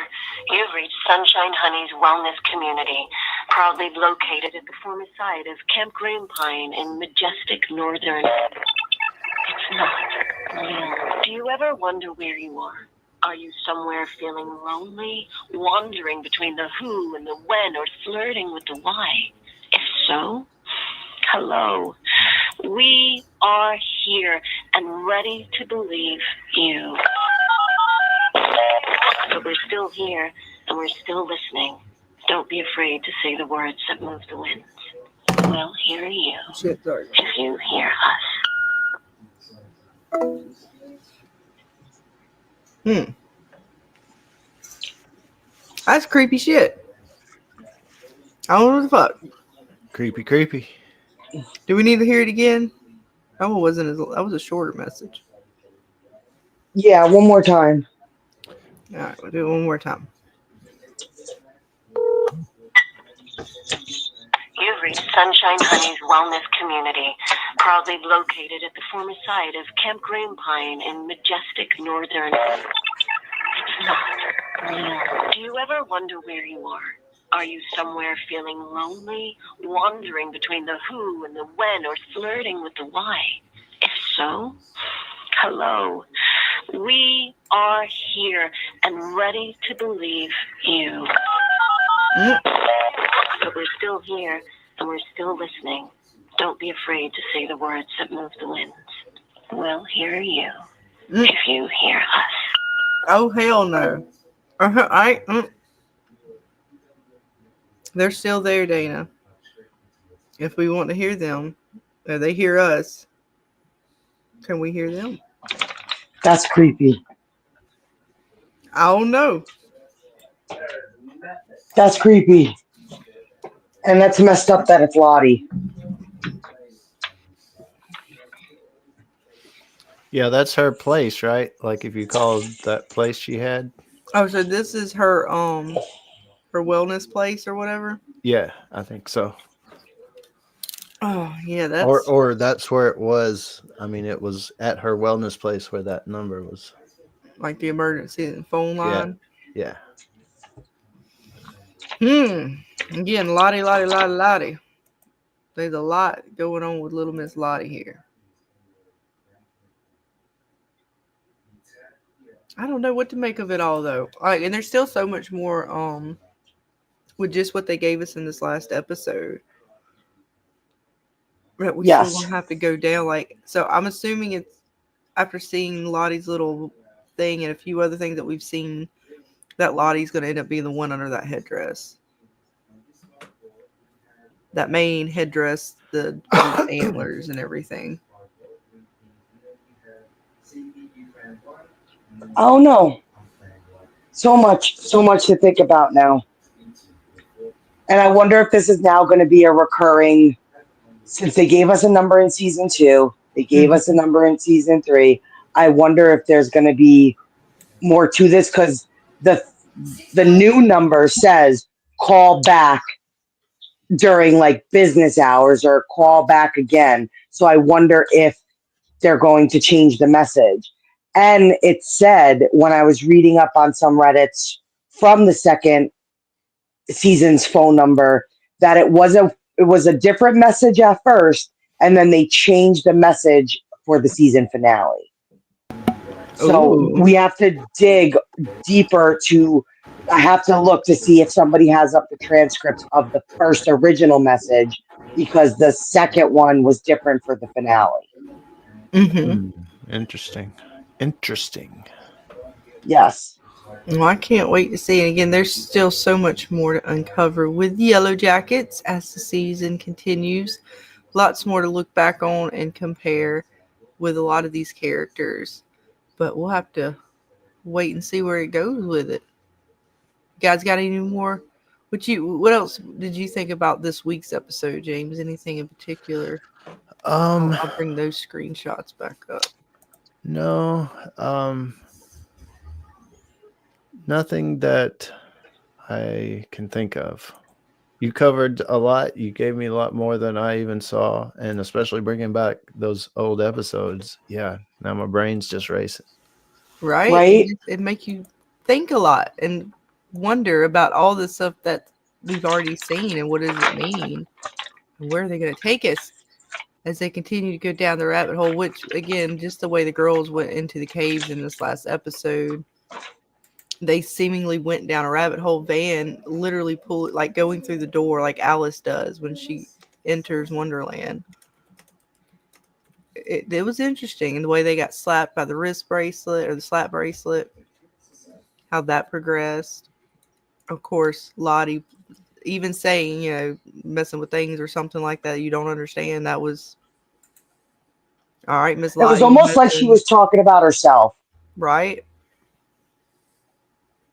It was an interesting episode, really good one, and there's now that we're into season 3 of Yellowjackets, what they've given us in season 1 and 2, and now what they're giving us season 3, to go back and kind of put some of these pieces together, it's a lot. It's a really dark show.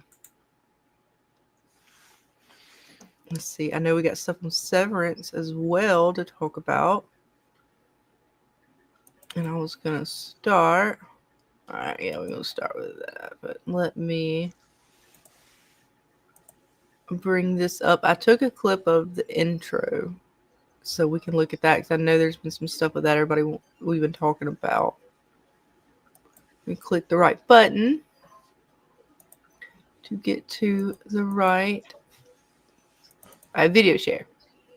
All right, guys. So that was some good Yellowjackets deep diving. We're going to switch your gears a little, and we'll hop into some Severance. A little. Don't worry, you're fine. Look here. This will help.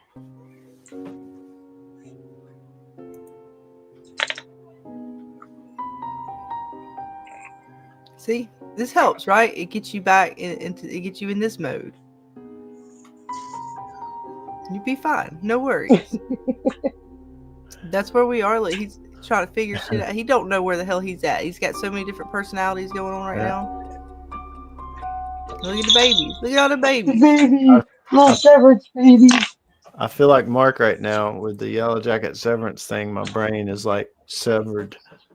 One side was Yellowjacket.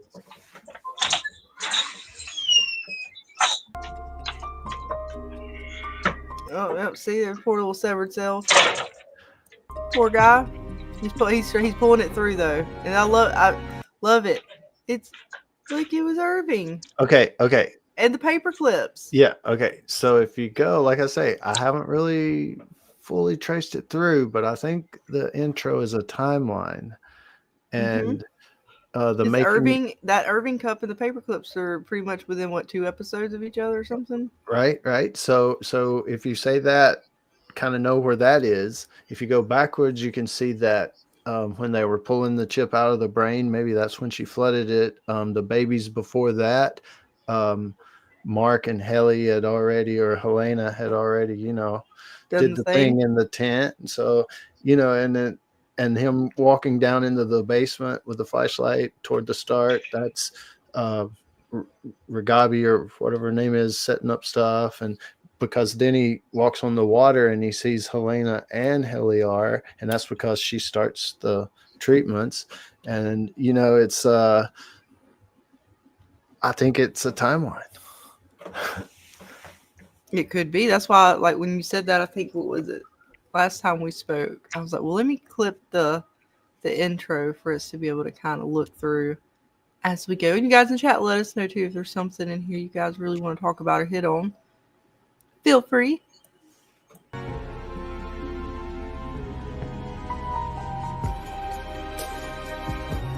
And here's the little goat again. He's like, so are the goats like them? So in the timeline, go ahead, Dana. But in the timeline, we're just right there at that point. We haven't seen the goat part yet. Okay. Go ahead, Dana.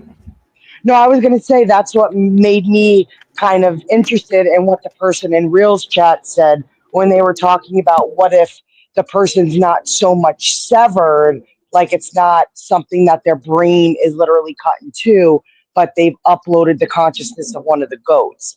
That's why there's so many goats and why they seem so childlike and naive, and because it's literally the personality of one of their animals.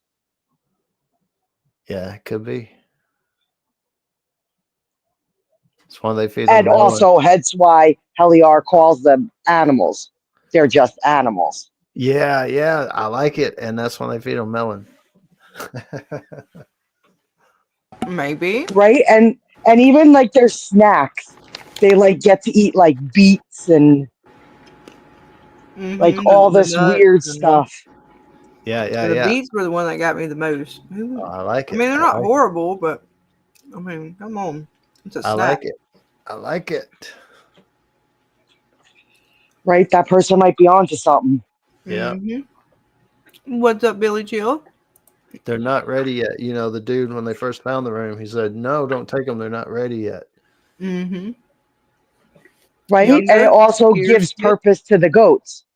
Why there's so many of them, and like of all the things that they're actually not doing so much a severing of the brain in a literal sense, but it's actually the consciousness of one of these goats. Mm-hmm. Could be. I just thought that was interesting. I mean, it's a good theory because, you know, what else up with the goats? Be very Right? very creepy with, or you know, mysterious. Yep, young goats, baby or cures kids, maybe. Huh? Goats eat anything, yeah, maybe. They do eat everything.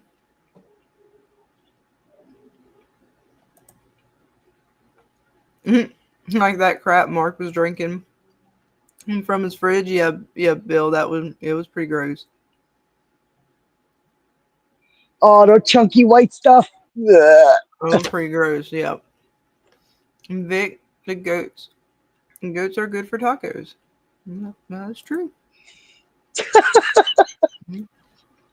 Matter of fact, I love it. You love it, Dana.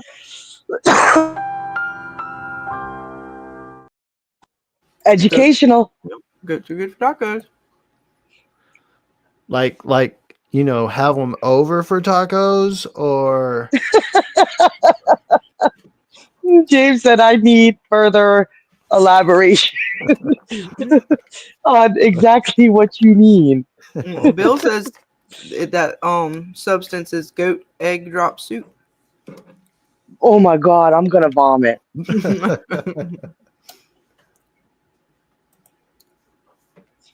Tacos. I'm already over here munching on pecans. I'm talking about good food. I had to walk Nico outside, so I apologize if you hear a train. No worries. Let's see what else we got in this intro clip. Oh no, you bumped into your work self. Careful.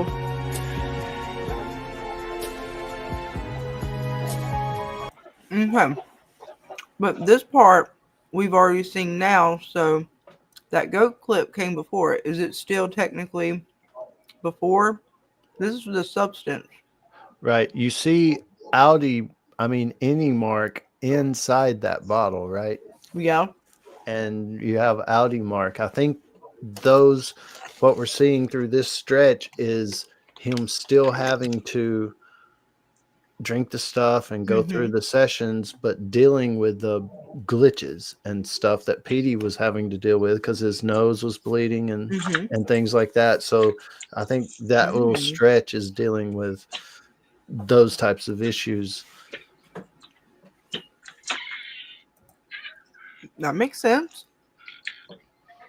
And Dark Elf says, yeah, there was someone's eggs in that soup. Oh, see, why'd you have to go there? Poor Mark.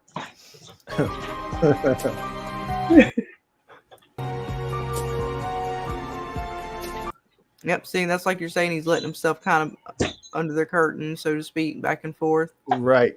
Each self, whether he's on the outside, he glitches with his innie, and when he's on the inside, he glitches with his outie. Mm-hmm. And each one has to almost help each other. Mm.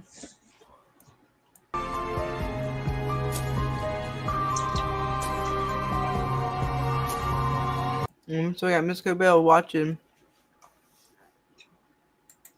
all of it unfold.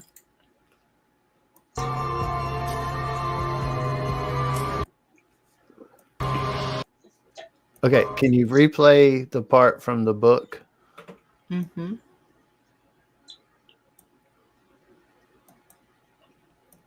Where do you want me to start at the very beginning here? Yeah, like that's would we say that's Mark on one side and Helly R on the other side as far as the balloon heads? I thought it was his two sides. One was his innie, one was his outie. I think that's Helly R on the other side. Yeah. Well, that's his innie and outie, but the balloon heads land around. Well, I'm trying to look to see if I could get one.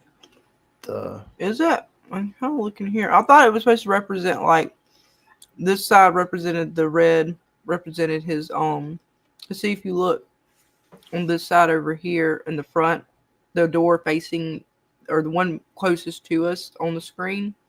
Mm-hmm. It's got him carrying his Audi, his innie carrying his Audi. And then on the other side, it has his Audi carrying his innie.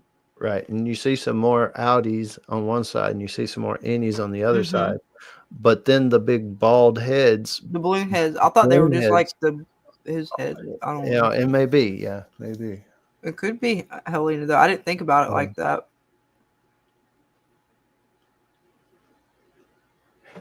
I can't get like a good shot of the face really to see. But that is weird how they're on the grass in the book. Like, you know, what does that mean? Especially going up to Miss Cobell's like she's looking down on it like that, and then it goes down the hallway. Yeah. And if it does have something to do with the timeline, like I have no idea what all that stuff means. And even I'm sure it's just saying, you know, he's coming more conscious or both sides are coming together, but how the grass was kind of, he comes in, it's all snowy, and then it's like it's melting away. To summer or something. Well, you know, kind of like he's thawing. His brain is no longer on ice. More metaphorical. Yeah. I mean, that's the way I took it, but who knows? It could just be. Maybe the outside finally thaws out. Like, for real. Maybe. We see some grass. I don't know.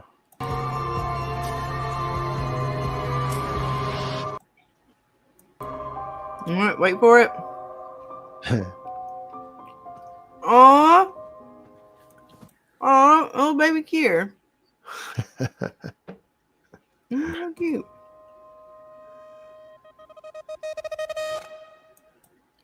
What a crazy intro. Crazy intro.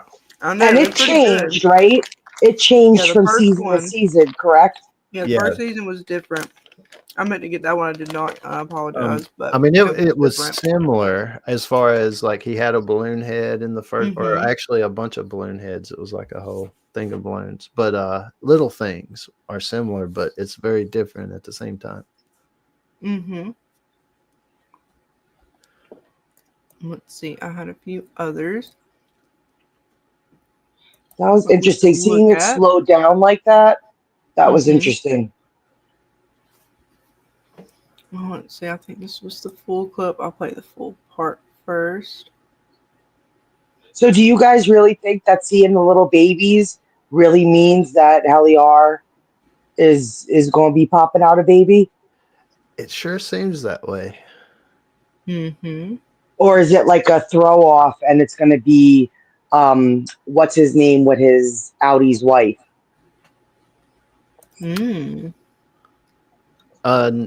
It seems like she wants to have an heir. Since she's an heir, she needs another heir, and who better than Mark to do it? This was from the last episode. And this is where after she's done, you know, the doctor's done what she's done to his brain, and he's talking to his sister. I slowed it down so we could see like the flashes of Gemma.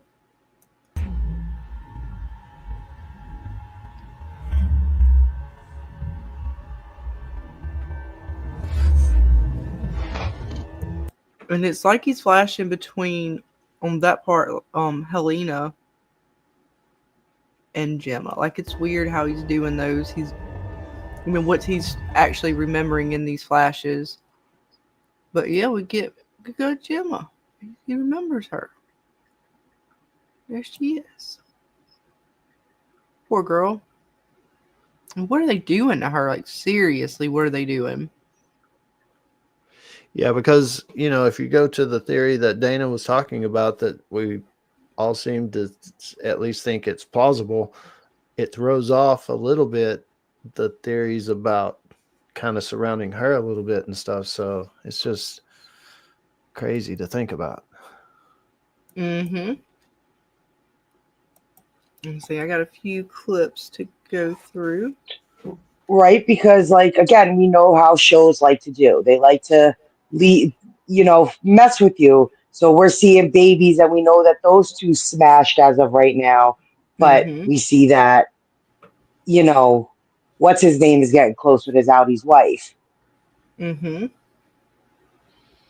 So, and how do you explain that? How do you explain that, lady?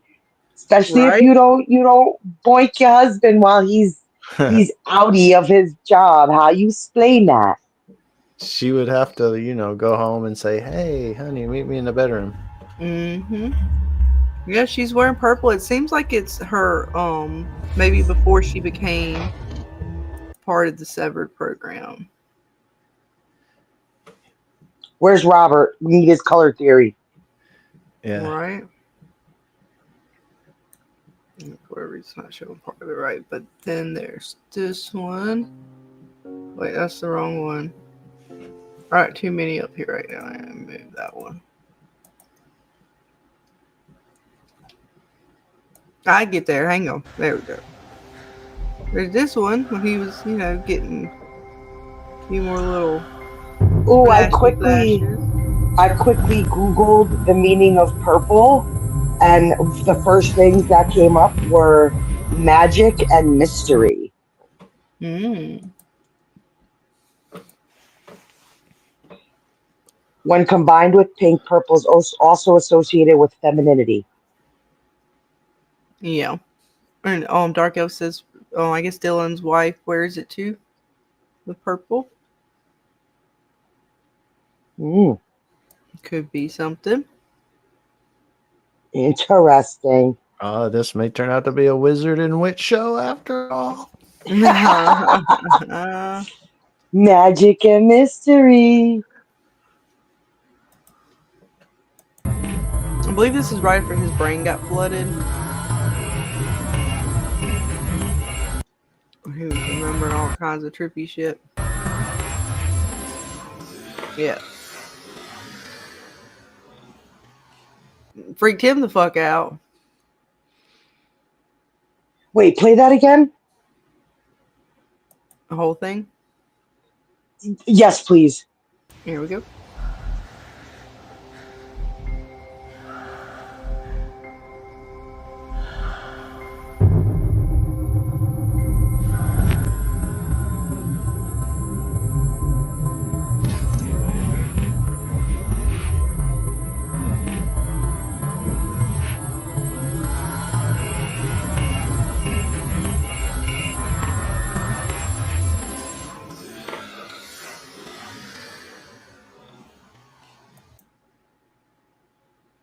What part would you want me to stop on? No, I didn't realize that that it flipped and he saw the image of his wife in bed. I thought this was only when he saw the image of the two of them, like, in the Severance hallway. Mm. I didn't peep that. It was also while. Mm-hmm. Oh. So I wondered if that triggered, he's being intimate with the woman. That's also triggering his memories of his wife. Yeah. Guys in the chat, let's keep it about the show. This is not dating only. And about that, I mean, you're using my name, but I actually don't recognize Go Outside, Touch Grass, or Dr. Phil. And unless you're under a different username over there on my channel, I don't recognize you dudes. And you're kind of creepy. Yeah. We're here to talk about the show. There's places to go if you're looking for other things. Otherwise, let's keep it to that, please. Thank you. Right. But yeah, it's that poor guy here, man. He just keeps seeing all kinds of stuff. So do you guys think that, like, these almost kind of episodes he's having, he's like something is triggering them? Or is it strictly just the integration? Or is it like... Well, all these are happening because of him starting to integrate. Okay, so it's like the two sides are starting to... Because that, like, the point of integration is for the Audi to remember its innie, or To integrate the two back together, I'm assuming. To be one. Yeah. Yeah. So you're awake on both sides. And what we call sides, and I think Danny even said it, or somebody said it before about it, your brain's not actually severed. I think Danny was talking about it maybe in the GOAT theory, is that the severed part is just in the chip. The chip doesn't actually sever the brain or actually do anything, as much as wherever they put it, that the neurons maybe go into the chip. If you can understand what I'm saying, I don't know if I'm explaining it right. So the when she flooded the chip, that's why that worked, or whatever she did. You know, the chip itself was cut off from working with the rest of the brain for a second or something. She like flooded it in with fluid, maybe that stopped the neuron activity. Mm-hmm. Because the way she flooded it made it seem like it was a way to, like, I don't know if it was, she said to flush out the chip, so to cause the interference or something to be, so he could remember easier. So whatever being quote unquote severed actually is, has to do more with the chip. Yes, I believe so. Strictly with the chip. Okay. And why we think the guy who was having problems was it was almost malfunctioning, because the doctor says she hasn't perfected this yet, right? Or was it because he wasn't listening to her instructions? Maybe both. Maybe both. Because even Mark didn't completely listen to her, right? Like his chip got flooded, and she's like, you'll feel it pretty instantly, and he does. He goes all trippy. And I did watch back. She does put a little like I don't want to know it's not quite a bandage, but she does put something over the head wound in order to like sort of like, it's not a stitch, but almost like keep it together. And then he gets up and runs out, which wasn't probably good. Like, she told him not to do that, and he still did, and I would assume that's why he ended up going into the seizure, because your brain's going through all this stuff, and you probably should be just chilling the fuck out for a minute and let her monitor that shit. Yeah, and then he hit his head pretty hard on the floor. See, Phil says, the merging of Mark's left and right brain, as well as memories colliding. The innie and outie, yes. It's definitely what is going on there. He's having all kinds of fucked up things. Vic says, yes, I'm also confused by the idea of reintegration. How is it going to work? Yeah, in the end, how is that going to work? And was it ever going to work? According to the company, there is no going back. And although she has done it, it hasn't been successful. But Miss Cobell, I think she looked weird that time. Milchek or somebody said it, and like she didn't think it was possible. And to be fair, the doctor hasn't perfected it that we know of.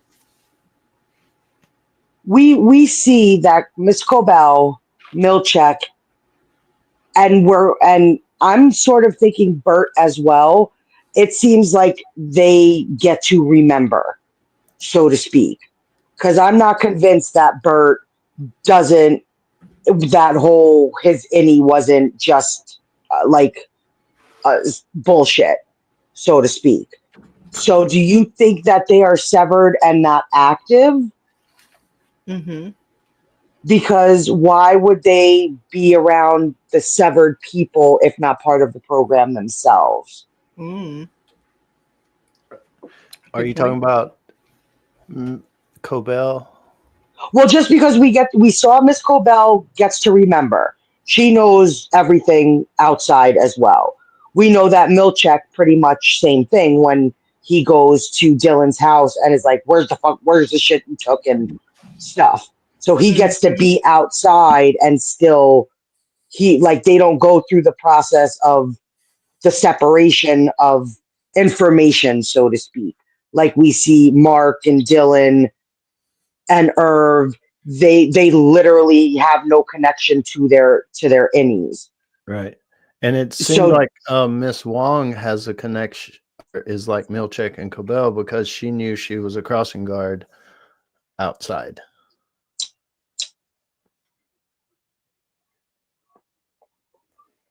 So I'm just wondering, like, do you think that's also like some kind of program? Or maybe do we think Milchek? I know we saw that the school for girls. Could there also be something like that for boys? And Bert and Milchek might be connected to something like that. Like Dark Elf says, the whole town be severed, yo. It's Kier, the town of Kier.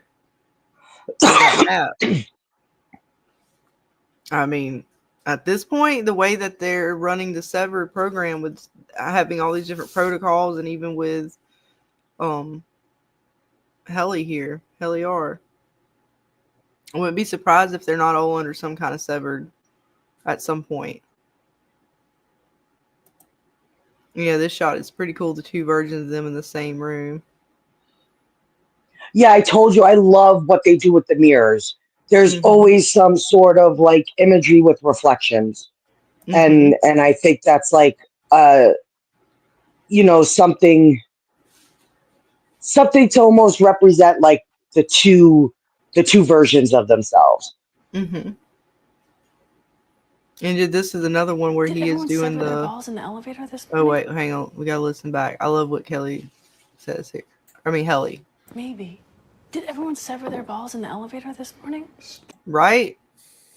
Everybody just all sever your balls. We were all on board here to, throw down. Now all of a sudden nobody wants to participate in the fuckery anymore. What's going on? And do you guys think this is really severed Heliar and her innie? Or I got it wrong the she's first still time bullshitting? around, so I don't know. I'll say it severed her. I'm not sure. Was this from the last episode? I think so, possibly. And this is when he was flashing back and forth. I think this is right before he spilled the beans about what happened in the bath when they would go to the bathroom and he spilled the beans about sex. Okay, because I still don't. I don't know if I just don't trust her. Darvin.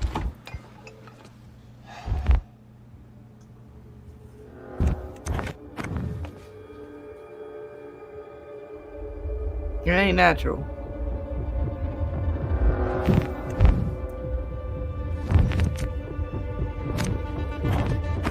Love how he's like flashing, but it's like he's in his apartment, but he's not. Yeah. His inniality is glitching back and forth, just elements. But now I wonder if the reintegration, does that mean eventually the innie's gonna die? No, it'll be like both sides are on. Oh my God, how does that work? Like, do you feel your innie and outie are now one, so it's not two selves? I guess you are. Yeah, it becomes one as far as I know what I do when I go down the elevator. I don't glitch anymore, and I know what I did up top when I'm down there. So he doesn't have to shoot himself like in Fight Club. Hopefully not. Yes, the merge two become one. Tonight it's the night when two become one. Because I still like them. Like, do they both get to talk? The whole reintegration is just throwing me off. Yeah, because I feel like one would have to kind of die. No, that's the way they've been making it out. Like when they're severed, is like when you no longer have your outie or innie doing stuff, he's gone, but they're not taking it away. They're just adding it back. No. Like Bert, he's a mystery in himself. Let's take Irving. Irving got fired. His innie died. That means that chip will not be activated again. It doesn't mean he doesn't get that back. It's the chip still in his brain. Those little wings come out where you can't take it out. so the chip's still there. With Mark and being reintegrated, the problem, it's almost like two people would come back together, and it's not two people anymore. Their shared memories are one, and they're the same person because they were always the same person. So he might or might not remember the past as much of what Azini did, but once he's reintegrated, he would remember everything from that point, because whatever he experiences, he would still remember. So, like, if there's two different, like how Vic's asking, like two different personalities, who wins? So it's not so much about a battle of personalities or different selves. They just are. Yeah, I mean, it's hard to explain. That's the way I see it, but it may be wrong. That's just my theory of the reintegration process. Yeah, because it's different when, like you're saying, it's different for when they're not reintegrating. They are just, they're still severed, and they're no longer, technically their outie, their innie is quote unquote dead, because they no longer are accessing that part of themselves. With this, it's that block is no longer there, and they're able to access all of themselves, which is weird, because you would think then, couldn't she enact a protocol? Is there a protocol? Isn't there like one that knows everything, the elephant? Right. But supposedly that's not reintegration. So. But if she wanted them to remember everything, for Mark to remember everything. Well, does remember everything mean remember everything in the past, or remember everything from that point it's turned on? I don't know. And the elephant thing you could almost explain as, well, that's something we control. We control the chip. There's a button here that we can put them in that mode. We can put the animal in that mode or whatever. But reintegration takes that control away. It still may be like elephant mode, but one they can't turn off or something, Dark Elf is saying, think Dragon Ball Z, they both die actually and become a whole new person. Oh, okay. Like when. Yeah, but I was just asking him. Go ahead. With that, it's really weird. Like the being that they fuse into, it's like two people are talking. There's two personalities. There's two things aware, and it's all at the same time. Like, I don't know how that would work in this world. Like, Mark's just going to be walking around speaking as his innie and his outie, like he's just a lunatic, like speaking to himself, sort of thing. It's not like, again, it's like two halves to the coin, or two sides to a coin. It kind of. I'm trying to think of a good analogy here. You're essentially not doing. It's not like one or the other is dominant, right, James? Like, it's one is. It just is one now. Like, you were always. The two personalities were always one person, like James was saying. The severed chip kind of split you. You're just bringing that back together. Yeah. Yeah, kind of just turn it off like you're a normal person again. But you know what you did. That's the thing, because you're right. Depending on how you say it, they die. The innie dies because you only know memories from that point forth once you're reintegrated. So what you were did die, because now you're integrated with another person per se. Damn, that breaks your brain thinking about it. Right? That's why I'm saying. And like, because even like when we were talking about Yellowjackets with Ty, right? Like, she kind of had that one part we were looking at where she's sort of two selves. And in that moment, it was as if she was seeing what her other self was doing, and she's aware of it. So I wonder if it's kind of like that, where eventually one self becomes, or the two selves kind of become one, and yourself is just aware now. And because I'm just like envisioning people walking around, like having a conversation with themselves. Were you saying she? Who were you saying, Scarlett? You said she. I'm talking about like Ty, like how Ty sort of. Oh, Yellow okay. Back at Jackets, Yellowjackets. I'm sorry. like maybe whoever that you're just talking about how you kind of have the split personality or split self. Yes. That's coming back into one. Like you just become conscious. You're just aware now that there was never another you. It was always you. Right. And even what trying to hit on what Dark Elf's saying, for us to say innies and outies are different, and Dylan proves that with his wife, so they would merge into another person. Because even with Dylan, right, like his one self is happier because he's unaware of his outside life and what's up with that. But we know his outside self is searching for something to make him feel like he's good at or something. And that seemed to be what his innie did. So if you merge those two together, would he be a happier husband because he's found his purpose? Because his innie is found the purpose that his outie is searching for. Does that make sense? Yeah, good question too. I think that's the epitome of what we're trying to understand, and it, like I say, it breaks the brain when you try to think about it. Yeah, I like this. That's right, Vic. We're integrating shows now. Severed Yellowjackets. It happens. Right?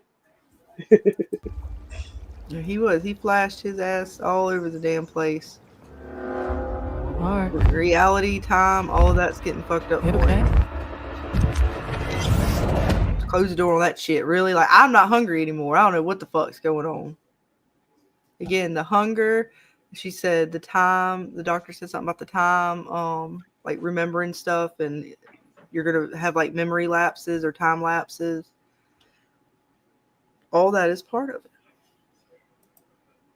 Isn't that fun? Have some memory lapses. This is definitely making my brain hurt. Let's see. We'll go back to this last episode and look at it a little bit, because I know, James, you may want to talk about some of it. Which one was I looking for? I gotta find the right folder. Stand by. So many folders. I think it's this folder. Oh, didn't we see goats in Yellowjackets in her little vision when she was being all Snow White-esque with the animals and the llama? Weren't there some goats in that pen? There was, and I thought about that too when I was watching Yellowjackets. I thought, what the fuck is up with goats and everything? Yeah. And the llama's like, it'll bite. Right? See the llamas talking. That it was severed. Mm-hmm. I'm trying to get into it. And we got we talked about this conversation between him and Milchek. That was something interesting. Between her, I should say. Oh, we got super chat. Hang on. Oh, thank you, Rozzy. Oh my gosh, Rozzy. Oh, Rozzy. It was a $20 super chat. Oi, Ninja, stopping by to say hi before I pass out. Or hopefully you're having a better day, hun. We love you, and we will talk to you real soon. Oh, you get something too. We got some special for super chats and for you. Welcome to the fever dream. Fever, you're on fire. Welcome to the burning desire. I said fever. Join the party. We're burning all through the night. Yay! Look, you're burning all through the night. Woo! How about that? Yay! Thank you, Rozzy. We love you. Yes.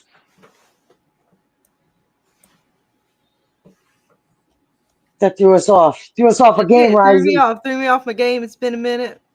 I didn't know how to react. We love you, Rozzy. We'll be playing some Fortnite. Dana may or may not be playing, but I'll be playing some Fortnite with you real soon, along with some other games that we love. I suck at games. I am just not I suck at games. I will literally be the person who will not be able to read the map, I won't be able to figure out where the hell I'm going, how to use a weapon. Well, I'll just die. Like, that's literally all I will be good for is to die. That's why Miguel made me a sniper. He put me somewhere and told me to shoot things. Well, and you made some hits. That's all that matters. And you survived. So that's, pretty good. That's it. He'd be like, him and Angel would be like, you stay here. You just shoot anybody that's not us. And I was like, okay, I could do that. Mm-hmm. We do the best we can. I for some reason I felt like when we played Fortnite a few times, I did better when I was drinking than when I was not. But who knows? Huh. Them 99 bananas, huh? I ain't talking about that, Dana.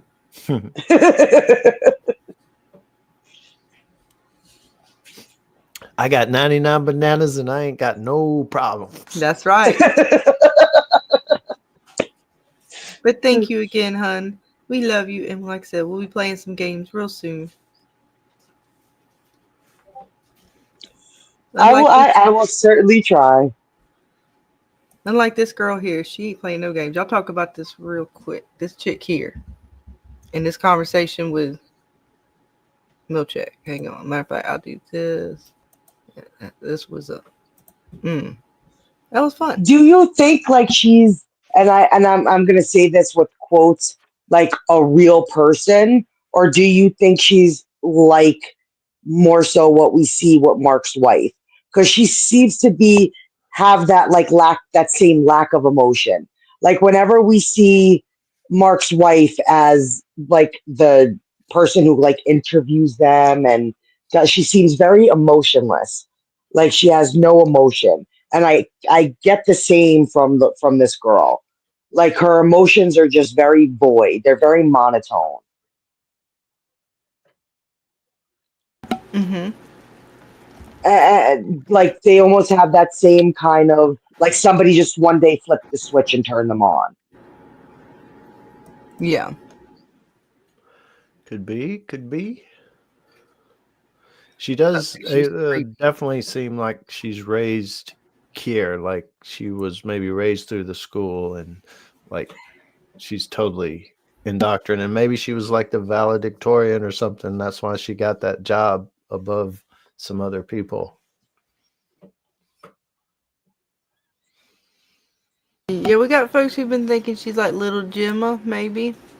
I don't and think not little Gemma like she's possibly their child, meaning like whatever they did to Gemma, like let's say she had her accident and what we see in the building is like her new type of self.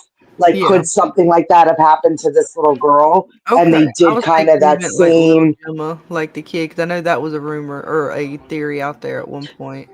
Yeah, no, I was talking about like they have that same kind of void of emotion personality. Like their job is what they're supposed to do. Like they have nothing else. Like they're almost empty except for that. Yeah, I could see. Yeah, definitely. If the way the kid or we're calling it a kid, we still don't know her age. I think fully. She took everything that Milkshake said pretty well, considering. And even though she had a little bit of facial expressions, the way she responds to everything is very much so like you say, kind of how like even Gemma is now, where she's conditioned or whatever, programmed something into being very like robotic, even when you know she's sad or upset or like for her, it's more she gets pissed off, but you can see the sadness in Gemma, even though she was really trying to keep it professional, like creepily professional. But yeah, there's something to it. Something. Right? Like whatever they did to Gemma, maybe the same process happened to her because they both have that same kind of like robotic kind of tunnel vision. Yeah. She's like that definitely around Milchek and the severed people, But when there was no one in the room, she turned and got that little game out of her desk and started playing it. I don't know if that makes a Yeah, and difference. even in that one little thing we saw, right, the Apple TV, YouTube little clip, it had her playing with like the little Chinese finger lock thingy.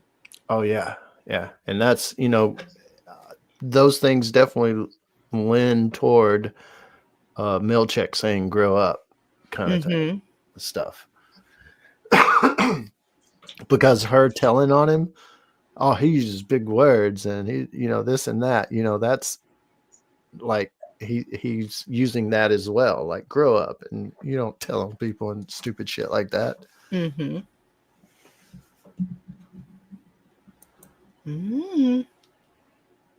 And Vic says, how do you think Milchek feels? A 12-year-old took over his old job. LOL. Yeah, But I don't know, going Well, back what to did he say, though, right? He said she can't get it until he approves her stewardship, Yeah, or however yeah, the fuck he put it. yeah.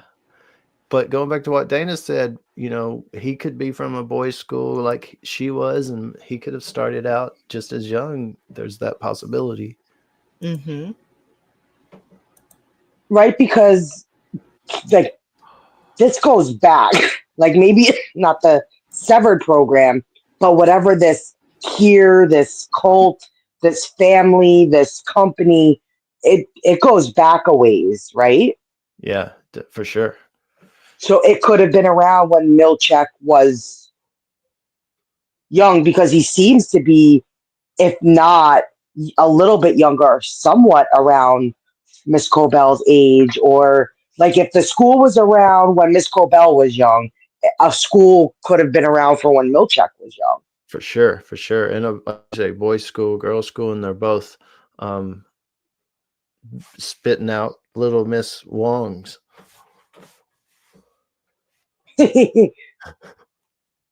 That could. That's messed up. Damn. Little Wongs everywhere. That she That could be sounds the bad. product of two, like they're trying to do with Heliar and Mark if they have a baby.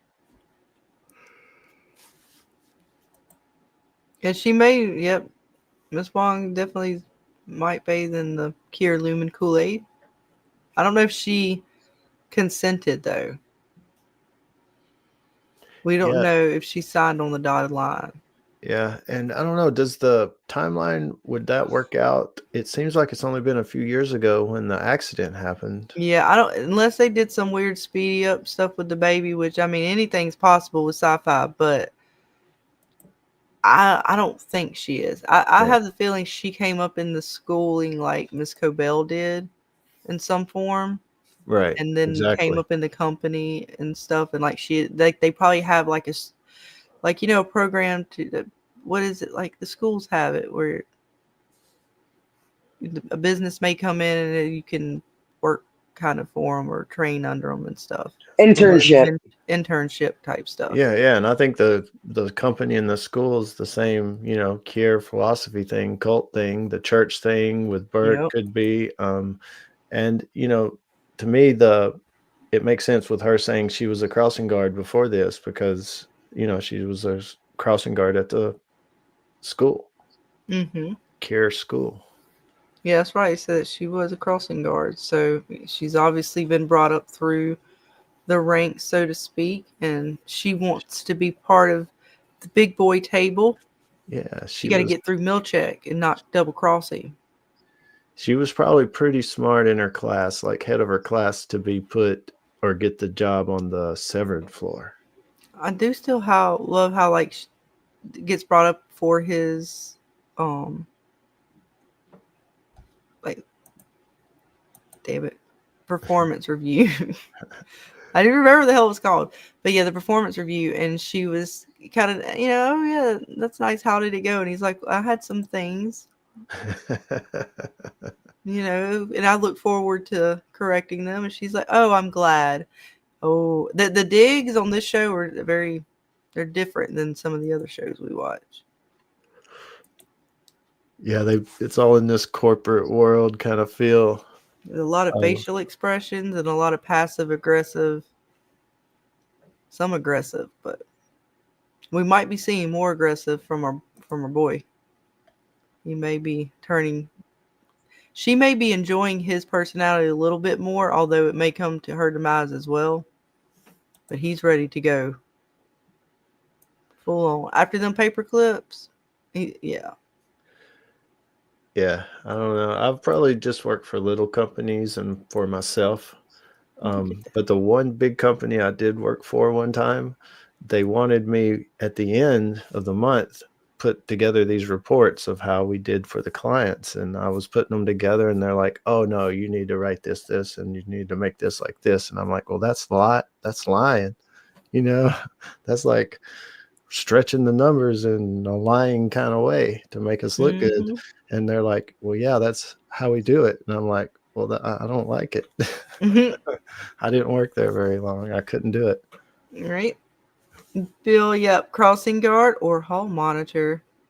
Good question. She's moving up or moving down. I don't know. She's all over the place. She filled out application for both. Yeah, it'll be funny after Milchek said grow up. Like, well, I wonder if she'll come in with a change of clothes because she's still wearing her school look, and everything. So it'd be funny if she comes in a business attire. Well, imagine if Milchek fucks up too much more, the company's going to use her to put him back in line, maybe, which is what it seemed like this was about. And now he very much so, he corrected himself down to a single word. Grow. I think that's what it was, right? Yeah. Mm-hmm. That's it. So, question for you guys: like, we have our Yellow Jackets theories. We've kind of been diving into that. I'm just curious for you guys and the chat. Like, do you have a theory? Like, you think this is something, or I'm just curious because you guys. I appreciate Severance. It's a good show. I'm just my brain. You know how I am with sci-fi, Scarlet. Like, it makes me want to scream. It's Do you guys just on its face of what there's not what it could be, but what we've already seen.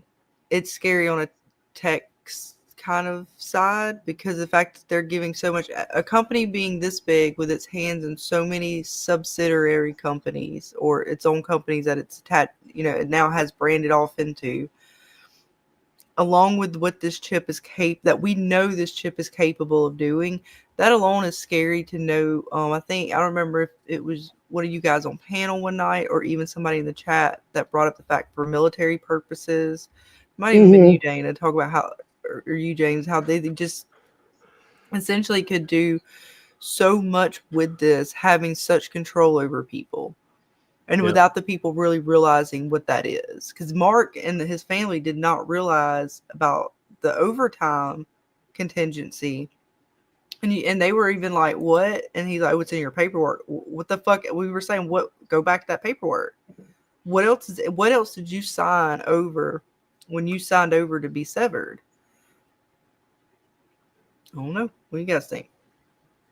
I don't know. I think he might have fibbed about that even being in the paperwork. Well, I was curious I wondered if him or his sister, Mark's sister, was going to go back and look at that paperwork, because if it's in there, what else is in that paperwork? I mean, they already tell you that your work side is basically Lumen property in a sense. That's the way I took it. Was like that, like just alone, I assume that whatever you're doing during that time, they have full access and control over, to the point to where you don't even get to know what really happens to you while you're at work. They give you a bullshit excuse if you get hurt. Yes. And Mark jokes about it and stuff. I think there might have been one or two jokes made about that. And they're not human, they're animals, which ties into the goat theory, but they say it all the time. Mm-hmm. So I don't know what the full end goal is. That's to me still a question mark. I don't have any one theory I would say I would go down. I would think there's quite a few paths you could take with it. All the propaganda, all the loyalty to a singular figure, Yeah, the weird, cult part of it is big. That's all kind of weird in and of itself, and how we don't fully know how the rest of the company operates. What we've seen for the most part is how they treat severed employees and the people surrounding the severed floor. I don't know fully how other employees are indoctrinated as far as what they are told about Kier and what they're kind of propagandized into. It sounds like the schools and stuff, I would imagine, have some of those stories in it. I don't know how much they tell in like their schools or these other businesses and stuff that Lumen is a part of. How much of like the tempers that they tell them about, like, is this just a severed type situation where they're just grooming them through that sense? But it does seem like the girl, she knows or is seemingly on board with all those stories when they were telling them. Even like the fire, she said, "Oh, it's cool." Like, how do I want to say it? How closed off is she from things? Who is she? We talking right there? I'm sorry, the girl, the crossing guard. Miss Wong. Miss Wong, yeah. Yeah, I think she was brought up in the school. She's totally like Miss Cobell. She could sing that song and everything.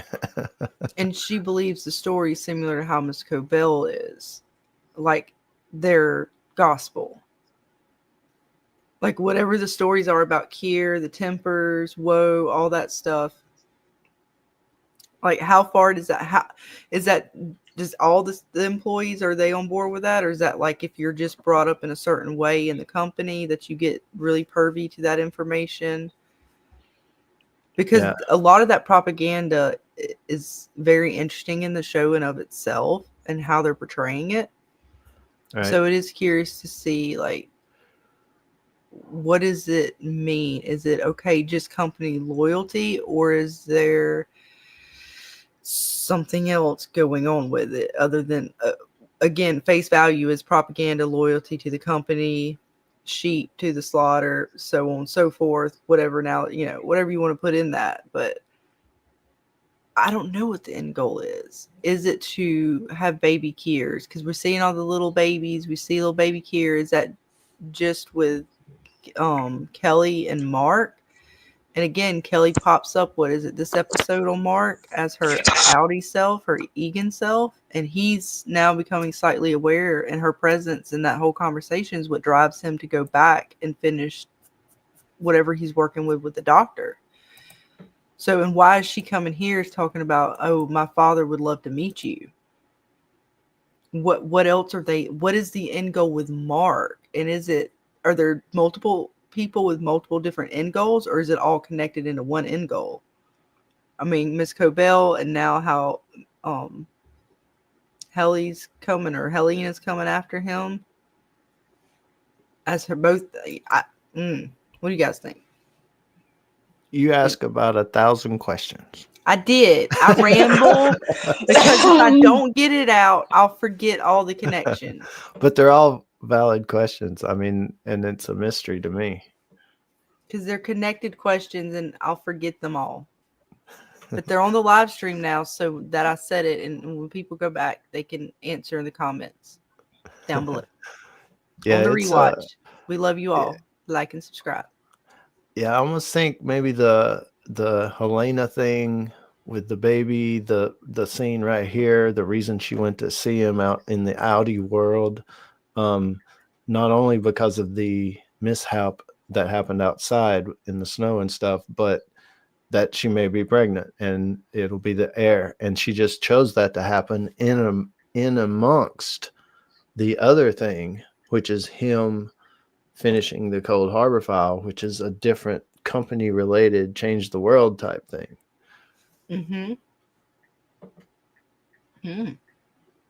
Yeah. side quest kind of thing. So Helena's stuff is side quest. Is Miss Cobell's was slightly side quested of her own. Yes. And then the company has something particular with him and Gemma. Yes. Got it. Let's see. Bill said dystopia, sci-fi, alternate reality. All of my theories are in production, under construction, and in development. I can definitely feel that. That's pretty much, that's all my theories are like. Spectre says it's corporations trying to keep control of their intellectual properties and patents. Very true. Bill also says, just to stab at it, maybe this entire series is the reintegration of a severed individual who is remembering the world. That might explain the outdated technology, the 70s, 80s like tech. Maybe. Because it is weird and trippy.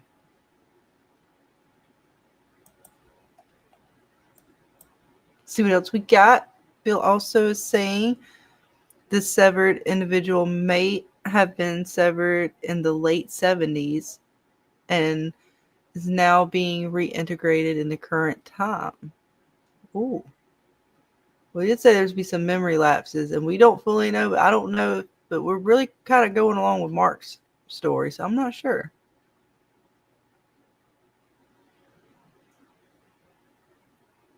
I think it would be really interesting if we find out that some type of apocalypse happened.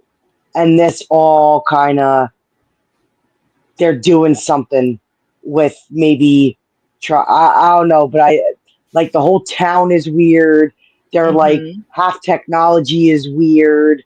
Like there's just so many things that scream something happened. Because they seem to be in Russia. Right? I don't think I think they're in Russia too, to be honest. It's looking like it more and more like, here's the map. Yeah, Kier Regional Road Map. And I'm assuming this is of the town they're at, where everybody's pretty much in, or the major town, region, whatever. Regional, yeah. Yeah, it's regional map, my bad. Yep. See, good point. That's why people who are not high are on this panel. Cover the... It's screaming me right there in my face. It's the whole region. It's not just the town, it's the whole region. Right, like what if this was like the only place that survived something? Because we see all those towns or all those locations on the computer, right? What if those locations are where an event happened? A bomb went off. Like I don't, fucking aliens invade. I don't know, but now they're trying to figure out how to restart the population, so to speak. Vic says, I think ultimately they're looking for the perfect followers. Okay. Bill says, I don't think there was an apocalypse, but someone's innie is being shown as this storyline. Okay. And which innie is it? It does seem like they're looking for the perfect followers. It's like the cult's like, hey, nobody's buying into our shit. Let's sever them. Well, it seems like everybody's possibly part of this area. And if it is whether apocalypse or not, it's questionable as to, like, if these other places, they could be, like you're kind of saying, Dana, they're places that they're working on in order to, if it is an apocalypse, like saying to make it better, right? Because they need to put people there. But Cold Harbor is weird because it's a place, right? But it's singular, like it singularly seems to be around Miss Cobell, Gemma. Or wouldn't it be really fucked up if this is some like version of the Truman Show, and it's all centered around Mark? Starting like to look everybody's like a little bit. fucking in on it, and it's all just to see, like, because if Mark is Cold Harbor, Like, what if this is just all an experiment and like everybody's fucking in on this shit? It's weird. The whole thing is weird. Like, I don't know what they're doing with it. Because it seemingly, what did they say? The Frolic security management dude was talking about this is, what the program or this severed floor that Milchek is working with, he's, milestones, right? He's going to be saving the world or something like that. What in the hell does that mean? And Ty Briggs asks us on panel, has anyone seen the new show called Paradise? I actually don't think I have yet. No, what is it on? Yeah. It's getting good ratings so far. I haven't watched it myself, but a couple What's it friends. I think it's a trippy, isn't it? I think I saw the trailer on it, but I don't want to tell you wrong. I'll have to go check it out. Look at the trailer later after this show. Is it just started? Like, is it in its first season? Yeah. Okay.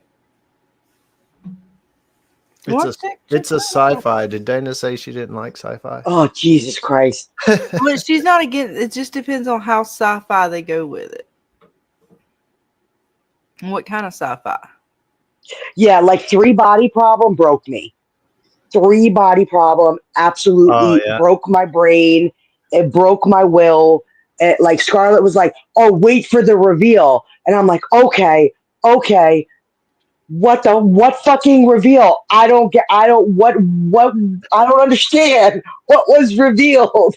Like I have a notebook waiting for Scarlett. I have questions. Yeah, it had a lot of science. That show, Dark Matter, I think it was called. It was pretty sciencey. That was good. I like that one too. Yeah, this one, it's an apocalyptic sci-fi paradise, I think you would call it, maybe. Oh, I might have to check it out. I'm definitely gonna. That was the reveal. They messed around and found out. Okay. Mm-hmm. They sure did. Oh no! Like my brain just doesn't comprehend. To me, there were several reveals. It was a reveal of the aliens and their damn, what was it? Their proton siphon thingies. Those fuckers. That was trippy as fuck. Oh shit! We totally. I'm a horror gal. And then just give me my horror. Revealed the fact that they basically knew that we were going to outdo their technology, so they were fucking our technology up. And that was and then kind of their whole fucked up situation on their planet. Yeah, it was a crazy show for sure. I mean, I understand why they left their planet to find a new planet. Don't get me wrong. I wouldn't want to live in that fucked up situation either, where you got 3 suns. That's not very nice, inhabitable place to live. But don't mean they got to come over here fucking with our shit.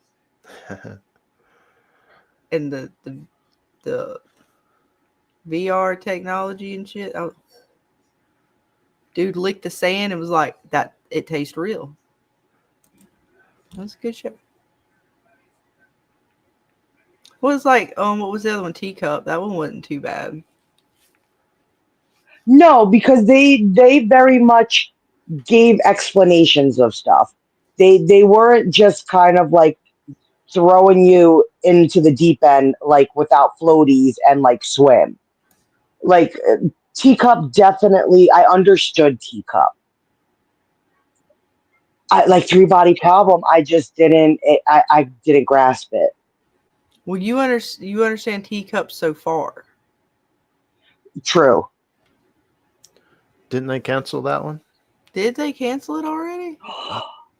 I think they did. I don't want to say and it not be true. Oh, that would suck. Well, some bitch. What are you gonna do? Oh, it's on Hulu? Yes. Ty says the Paradise Show. It's on Hulu. It's about apocalypse event. And they end up building a city of 2,500 underground. It had a fake sun and everything. It's sci-fi, but it's more of an apocalyptic crime drama. Oh, well, you know what? We might have to check it out, Dana. Oh, Vic said yeah. Oh man, I mean, damn. I mean, I ain't saying it was the greatest show, but it wasn't that bad. No, it wasn't. Sci-fi is a hell of a category to keep going. I've seen so many sci-fi shows not make it, and not even because they weren't good, just for whatever reason they decided not to continue forth. I think sci-fi and some of those are just a hard genre, and even supernatural sometimes can be hard for people to get it, like to have a good amount of audience for them to keep, I guess, going with the show. I don't know.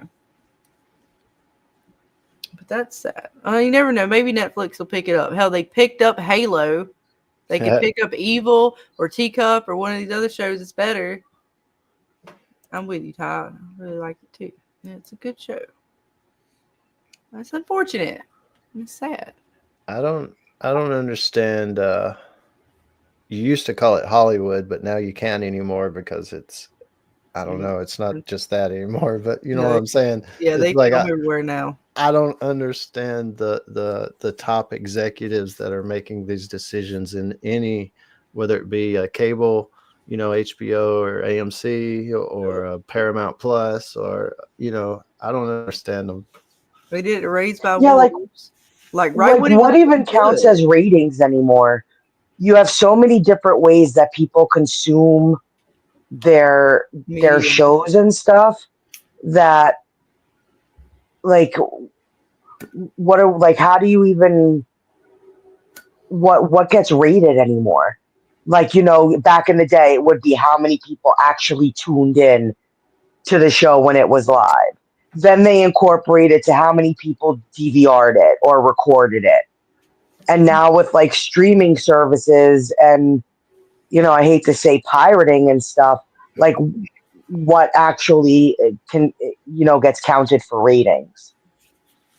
Yeah, everything changed from what it like it used to be. And there for a while, streaming services wouldn't even tell you like how many it was, you know, views it got and stuff like that. And now it's gotten better, but it's the whole world, you know, has changed, not just the ratings, but how, I guess they all changed because of, but how we watch TV, how we consume TV, you know, Mm-hmm. even with like The Walking Dead, how, I mean, even the way I did my channel had to change. I had to change the way I did stuff when AMC Plus come out and started having an episode come out early, a few days early than on Sunday, because you've got for 3 days, you've got to deal with spoilers for a huge crowd that's don't have AMC Plus that only watches on Sunday.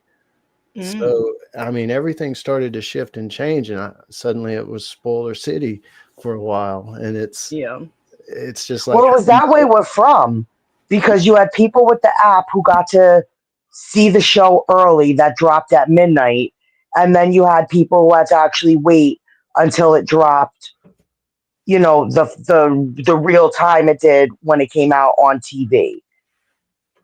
Yeah, yeah, and it doesn't, is it Severance that comes out on the streaming service uh the day before, or how many ever hours earlier than um no, let's see. I forget what show Well, it I is. think Severance is Apple, so they only have a streaming service. So I Right. think it comes out when it comes out. So if you have the app, like that's the way you are consuming it. But like the ones that, like you said, have an app and have a cable, you know, channel,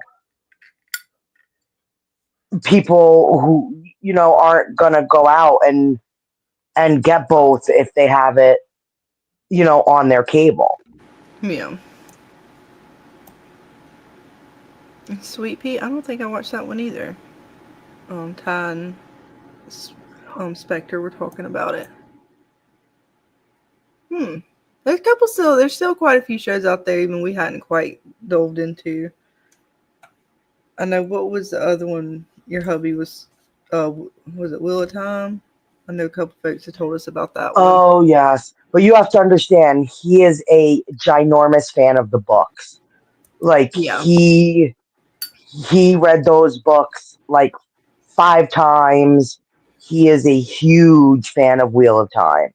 Like back from, I think that was even one of the first series he even began to read when he got into really reading books and stuff. So he's to Wheel of Time is his like Walking Dead comic, like how I am with the Walking Dead comic. Like he was really mad because like anything, the first seasons of Wheel of Time were butchered. But now allegedly they got so much blowback for it being so different from the books that they're promising fans that they're getting back to the books this season. And they're trying to fix all that. And he actually got really excited when he watched they released like the first 11 minutes or something like that of the new season, and he said it's very much back to the books. Oh, that's good. I know he was talking about it with us earlier today a little bit. And that was one I think even in Jeremy's Discord, like BK and some other I want to say BK and some other guys were telling us about it, and some of the ladies. It was a good show. And I didn't I only know of the Wheel of Time based off of the stories he would tell me from reading the books. But as someone who didn't know anything about the books, it wasn't bad. But I respect when somebody says, yeah, they butchered it from the source material. I get that. I get it. No, I get it. They completely killed Halo. I cannot believe Netflix will pick that shit up. And like, don't get me wrong, like I'm okay. I get transitioning things from source material to a TV movie. You do have to make changes because the way you can describe things in the written form is hard to always translate over to the live action form. So I get when you have to make changes, but when you're totally butchering like lore or main important moments in these type of things is when I just slaughtering what a character is. Like I don't get it. I don't get it. Then it's like, then call it loosely based. Say it's your own interpretation. Like don't get fans excited to see the things that they love and read, and then you're just going to fucking destroy it just because you can. And you think you know better. Don't say that, oh, well, this wasn't for the fans. Who the fuck else is it for? Hey, I think like we were saying, we don't understand the executives. I think a lot of them are like, we just got tons of money. Let's just make something we would like. I don't care if anybody else likes it. Right. Well, like, and I get like, okay, there's viewers outside of like, even with The Walking Dead, right? They got the original fans who just love the series because of the books and everything, the comics.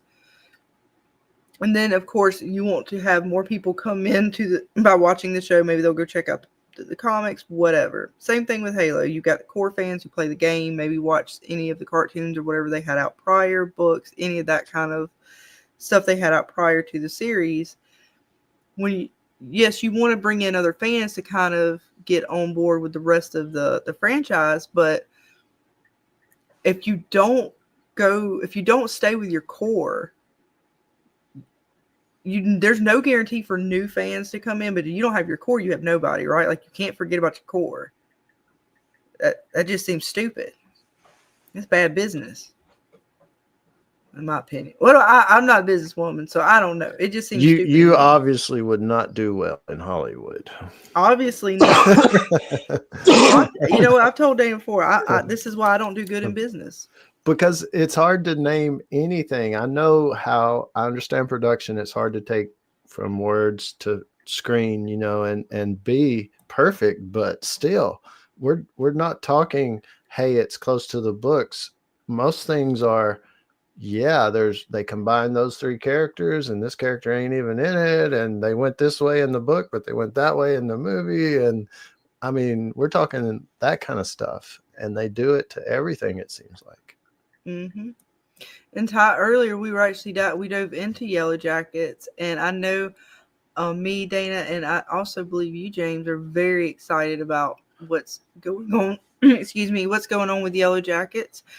I don't know if you are aware, Ty, if you were with us the other night when we streamed and we found out about a little phone call. Dana, fabulous as she was, she's like, "Hey, there's a phone number. Has anyone tried to call it?" So we did. We pranked ourselves, then called it back again, had a good time, and then James let us know that they also did this apparently in season 2.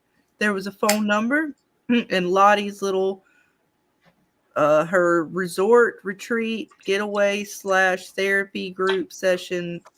Well, I don't know what the hell her place was called, but there was a phone number there, emergency line. You call it, it gives you another nice little voice message, and we listened to both of those, and they were creepy as fuck.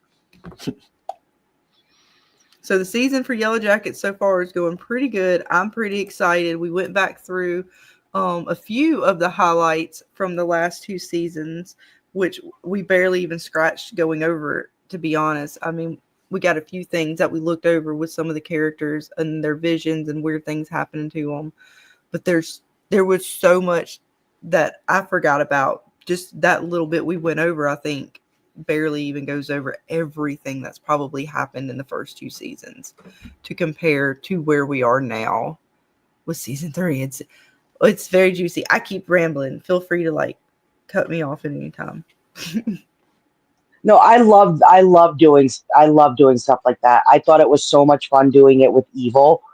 Like when we had to, well, I should say you, because my blind ass never saw anything, but finding like the things, and we were getting ready. Like I was ready. If there was an address and they released something, me and Mom were ready to go on that adventure and go to the address if it was a real fucking address or whatever it is. Like right? I love doing stuff like that. And that's fun. I love the involvement for the fans and the audience, even if it doesn't mean anything more than just a creepy message, right? Which there could be. Mm-hmm. There's a little bit of tones in there that people think may be Morse code. So, and I did look up, did I put it? I don't know if I put it in the Discord or not. I thought I did. I gotta look in our Yellowjacket stuff. Yes, Ty, there was Morse code that said the screams are not what they seem. Now, I don't know what last season's phone message was or what it meant, but I put Morse code, I guess like the basic instructional or international Morse code, kind of like for each letter. It has like, you get a beep and then a long tone, or like a long tone and 3 beeps. I don't know how to decipher that, but I put that in there for folks who want to try. And then I'm going to get those 2 messages. I've got to record them off my phone, and I'm going to put those in the Discord under the Yellowjackets channel as well, so we can kind of get a little bit more investigation with that, a little bit better than us just listening to it the way we were doing it tonight. Well, if you I didn't think quite about get it it together, but we will get there. Lost was really the first show to do something like that, to where they made fake websites. They made this stuff for you to go and like look up and figure out and like find and hunt down and put those pieces together. And that's what also made Lost kind of stand out, was that they actually, got you involved that much more in the show. Which is what I liked about Evil. I mean, there were parts about Evil in the episodes that maybe I wasn't always enjoying, but overall, Evil gave you enough creepy weirdness, whacked out theories for stuff that could really happen in the real world, and then puzzles and mysteries throughout the seasons for the fans to kind of follow along with, and had payouts, right? I forget what the last season, it was another kind of like map or something. Again, they had intentions of when they started that puzzle was that they were going for another season, right?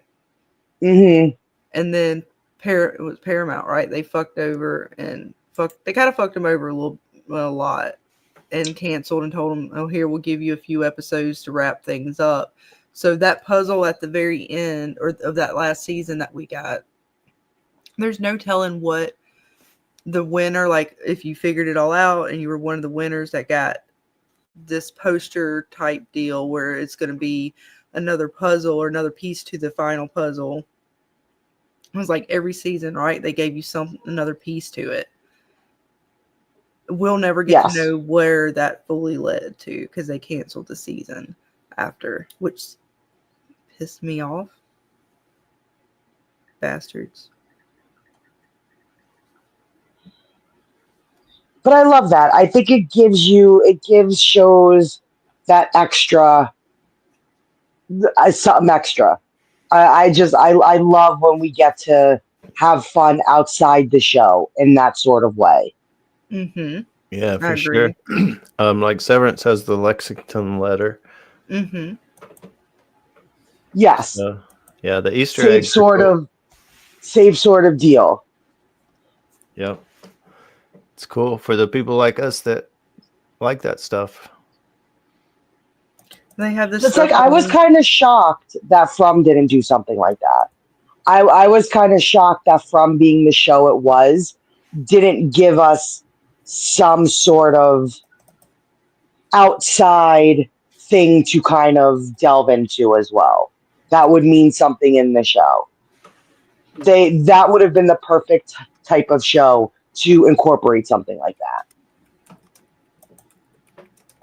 Right. And I actually have the letters, although it's, well, I don't know how well we'll be able to see anything from it, but let's see. We'll check it out either way for a second and see what happens. What's the worst that happens? We can't see nothing. We go back to the other images.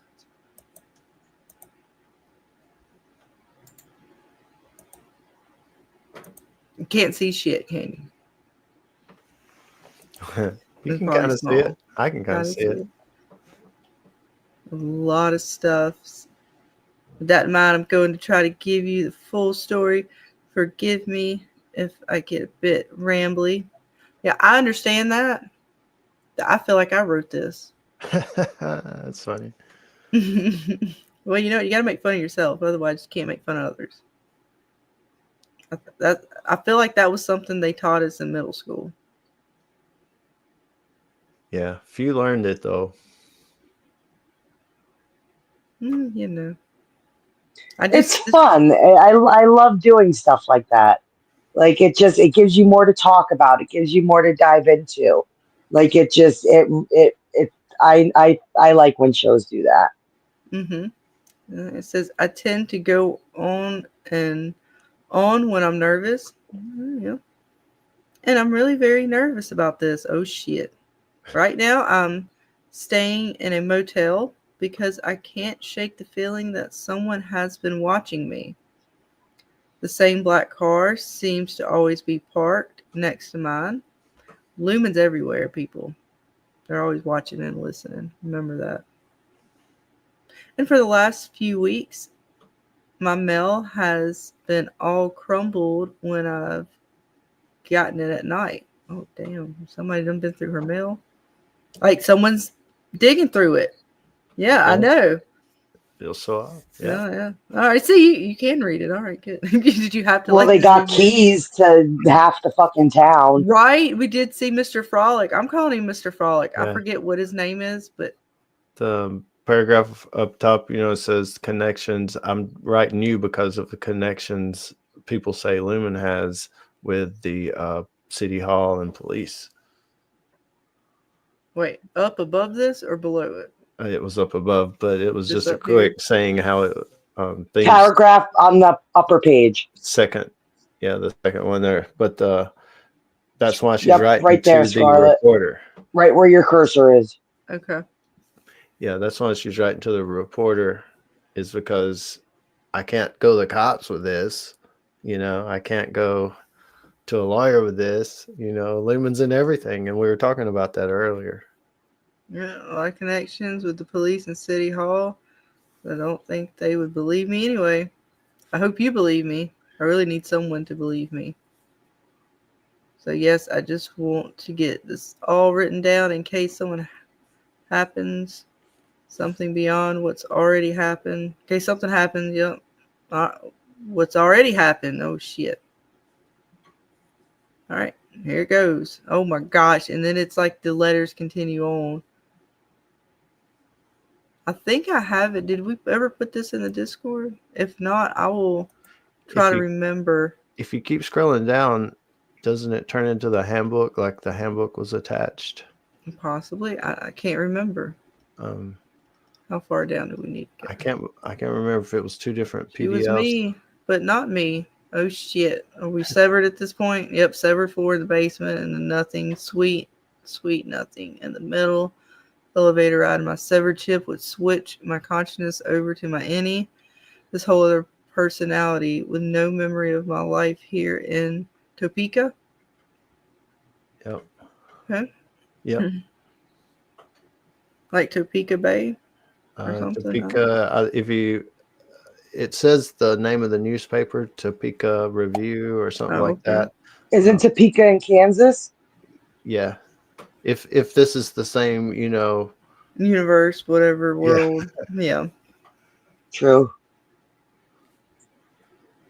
She could walk and talk and all that, but didn't remember saying my third grade teacher's name or me falling off a horse and breaking my arm when I was 8. When my ex-husband told me he wanted a divorce. Lucky girl. Yep. She was me, but not me. Does that explain the innie outie a little bit, Dana? Yeah, no, I get the whole innie and outie. I was just wondering how the merge is gonna work. Because she's me, but not me. So when they come together, it's like they're separate, but not separate. I mean, they're together. It's not. It's like the same. Yeah. Okay. About her innie's day. Till one particular Tuesday when I missed it. When I messed it all up, or actually we messed it all up that Tuesday I got off work. In other words, I came to the elevator and went to my locker, nothing old there. But then as I was pulling on my jacket, I felt something in my pants pocket, a surprise. Since we're not supposed to bring anything in or out, I pulled out a half sheet of typing paper, neatly folded, pocket size. Upstairs security guard was busy watching soccer. I opened it up. What did she find? I'm curious. The elevators were being worked on a certain day or so, and the Annie knew that and sent the outie a note. So she was privy to a lot of stuff, and that's why she's writing to this reporter, because she knows because of the elevator mishap. Oh, so she found a glitch in the matrix. Yeah. And then something about they replacing language, but actually we all did was replace each letter with a different symbol. A was a seahorse, B was a lightning bolt, X was a pair of boots. Oh, did we ever see some flashcards or some shit? Or am I just totally off in optics with where they're going with this? I might just. The only cards I remember is the one that Dylan. Yeah, did they have a whole bunch of different fucking like flashcards? I don't know where I was going with that. For some reason, it reminded me of the flashcards when I was reading this. Yeah. Which got us in trouble. Go ahead. Yeah, boobs was a pair of boobs. X was a pair of boobs, which got us in trouble once or twice. Yeah, a pair of boobs. My bad. I said boots probably because I'm trying to read through this real quick. Good. I said boots instead of boobs. Yeah, I like it either way. So they were at school at like a Lumen school. Excuse me. No, she was just referring to her old school teacher probably. I'm sorry. This is why you got to read through this stuff on your off time. All right, so there's supposed to be a handbook or something. I thought it was attached to the same PDF. Like she attached it down a little to ways. one of the emails or something. Nothing says real. Disturbing. The training booklet answers are there if you look. Thank you for my life. You are the best part of it. I'll be with you always. Peggy K. That's her any like part of the note. She gave her the training booklet to take up top. So was it up here or did I go? No, it would be at the very end, like it's an attachment. This maybe. No. Yeah, it's a handbook. You'll know it when you see it. Yeah, there right it is. there. Okay. Yeah, so that's the very handbook that Haley R was standing there reading through on one of her first days, and I think Dylan was standing there like trying to explain stuff to her. I'm sorry about you guys in the chat. I probably totally ignored you guys for the last, I don't know how long I was playing Storytime. Oh, yes, and I do agree, Ty. I hope we do get to see Miss Covell. I'm assuming you're talking about very soon. Covell, yeah. Covell. Yeah, I do too. I hope we get to see her.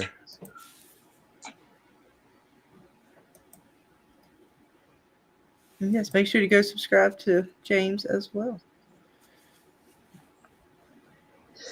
Yes. Yeah, hit the like. It's free, and it may not be soon because it seems like everything else is costs in this world. So while it's free, while it's still free, take advantage of what's free in life while you can. Like. And all that stuff's still even in this show to dive into. Like I said, that file is a hell of a read. I should be a better reader. I'm gonna do it for you guys. I'm gonna really focus in and read and take notes on this PDF better. Yeah, it is longer than I thought it was. Now that you're scrolled through it. Oh, I called it like a book because I mean it's not maybe like a for real book, but for me it was enough of a book. Yeah. I just thought it was shorter. By agreeing to join the Sever program, you have consented to your perceptual chronologies. God damn it. This is going to really show my horrible education. Being surgically split. I feel like I'm back at school, Dana. And I'm reading out class. Some bitch. And see, you that can does do it.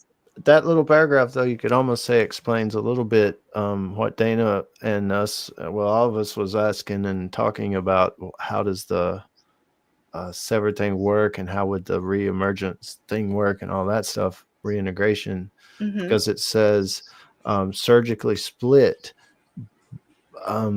What this means is that your access to memories will be specifically dictated. So from now on. Yeah. Period. So that's the question is, can you turn on both memories at the same time, which is what they're trying to do with reintegration. You'll be unable to access your outside life memories whilst on Lumen's severed basement floor, nor access your inside work memories upon your ascent and return to the outside world. This effect is permanent. Sever chip implemented in the brain through a needle that is inserted via the back of the neck. It didn't look like the back of the neck for where the hole was, but maybe it was. Yeah, right? No, it was the back of the head. I guess the back of the neck and the back of the head is pretty much the same thing. I thought it was up a little bit further than the neck, but that was a big ass hole. Into the memory portion of the brain. World-class medical staff will be handling your procedure, directed by some kind of fluoroscope monitor. Precision placement of the chip. Takes a few minutes and recovery is immediate. Well, hell, gaping. There's no way. That gaping hole, I'm still confused. That can't be sanitary. Just walking around with that big old fucking hole in your head. Remember, she gets her shit done, right? And is immediately pretty much dropped up on the severed floor. And he's got this big ass fucking gaping hole where she goes into it.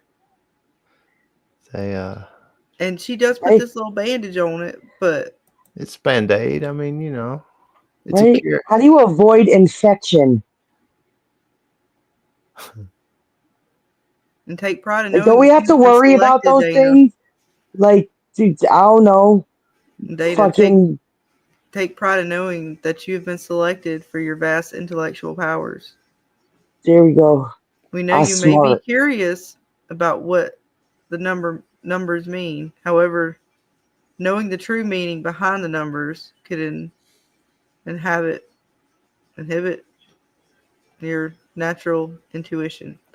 Did I miss something? What the fuck numbers? The numbers on the numbers. Oh, on the the minor numbers. Okay. Yeah. I'm sorry. I read that out of context and I confused my damn self. Look, I made Dana laugh. Oh yeah. Right, Vic? I ain't let anyone. So quick needle question. near my Like, brain. I think all of us have maybe already said we wouldn't want to be severed the way it kind of works out. But let's say they could put a chip in your brain in a similar process, but it's more like the Matrix. You could learn 10 times faster, 1,000 times faster, or, you know, have a super brain. Yeah, but somebody still gets to control that. And I like. No. I don't. It's not Bluetooth. It would just turn on, and there you go. So nobody has like a death switch to where they can just. No. You know, kill switch me. No. Because that's the way it is in the Matrix. They don't have kill switches unless you're actually hooked up. How many know. tempers were there? I know we probably went over this before. How many what? Tempers. 4. All right, so that don't track with that shit. I think we went over this before, but my brain was trying to remember about the boxes and the feelings that you're supposed to have for each group cluster of numbers, and that tells you what box to put it in. And we got 5 boxes, so is there a temper we don't know about yet? I don't think so. Are they going to come up with like a Dieter temper? You know, that's based on the 4 humors. Like, it's something that we actually did in history that people used to try to do in medicine. Oh, your black bile isn't in sync with your yellow bile. Let's try to get that more in sync. Dana, now we're talking. That's from talk right there. You start bringing up bile. I think we just need to let out about half a pint of your blood to get everything equaled out. Right? Let me just put these leeches all over your body. You'll be good. Yeah. Wait, do they only... What are the 4 kinds of numbers? But there's 5 boxes. Yeah, and it says... Look, it does. It says it here. But they're... Whoa. Frolic. I don't know. Maybe not. Dread and... Malice. But what's the 5th? There's not a 5th one. But what's the 5... It says, as a refiner, it is important to learn the 4 different types of numbers that you will encounter through the process of refining a data set. Every number will elite one of the 4 emotional responses within you. What's the 5th fucking box? That's different. The stuff below. What is it? Personality types. What is it? The boxes are. But that's what you refine the numbers, and with each feeling, you put it into a box, right? Yeah, but the boxes correspond. Do you have that frame of the computer screen? Which one? Let me find one. I'm sure I have one somewhere. Because I can't think. I have a whole bunch of them. I just have to find the right file folder. And okay, it's not in this one, so let me go back to a different episode. Let's see if I can find it. I have it. No, I have like plenty of them. I just got to get to a different episode. What's a good episode? Actually, let me go back. Where we're at with this stuff. Hang on, I got too many things opened up here. I do have it actually.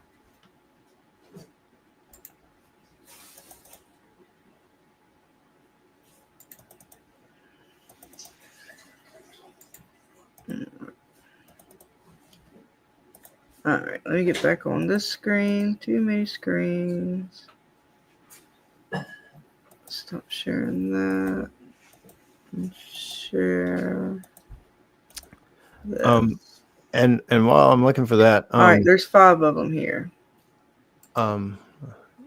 It says you refine the numbers and put them into the box corresponding with the emotional response you get, and it gives us the 4. What's the 5th? Well, what's the screen with Gemma? Which one with Gemma? The more futuristic, that final screen that flashed. Let's see, I found it right here. Which episode is that one? The end of the season or beginning of the season? The beginning of the season? Maybe episode 1 or where it flashed the Cold Harbor, 68%. I know what senior tar. I just trying to remember what. Because you'll see the 5 across there, and the 4 is in each box. So you've got the 4 temperaments can go in box 1, and the 4 can go because you're leveling out each one. And what I was about to say, okay, go ahead. You remember when Drummond said to Helena that your temperaments are going to level out, or whatever. Mm-hmm. I wonder if this is part of that. Mm-hmm. But what's the 5th one? Leveling out. It's not a 5th one. Let me find. Right, I'm almost there. I'll tell you in a second because I found that image, but it's the right one. All right, so this is the Cold Harbor one, and then it goes to her, showing her stuff.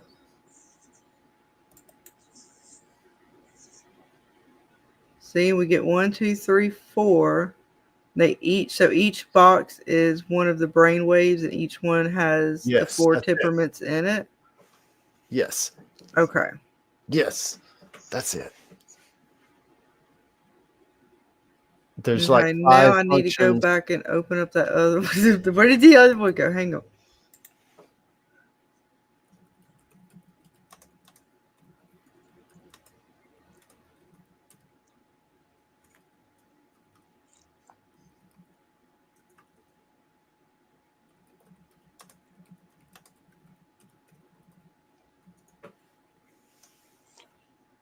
Okay.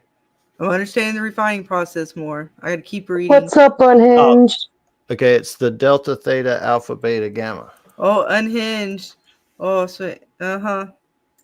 Yeah. Yeah, I'm never coming back into your chat and saying hello again. I showed you that, right, Dana? Yes, you did, and I don't want to think about it. You've corrupted my mind. Never again will I ever come in. You talk about our channel being... Folks, go subscribe to Unhinged, and if you want to see some debaucherous things that he brings. No, never again. It was hilarious, and to be honest, I was half awake and I came in to say hey last night and give you a like and everything, and I didn't pay attention to everything you boys were doing and what you guys were drawing. God, it was the worst timing ever. Never. That's what I get for being half awake and giving out love. You go subscribe to Unhinged to find out what we're talking about. Yeah, drop your link, Unhinged. Yeah, you got a wrench, hon. You can drop your link. Feel free. All right, so we're still on board.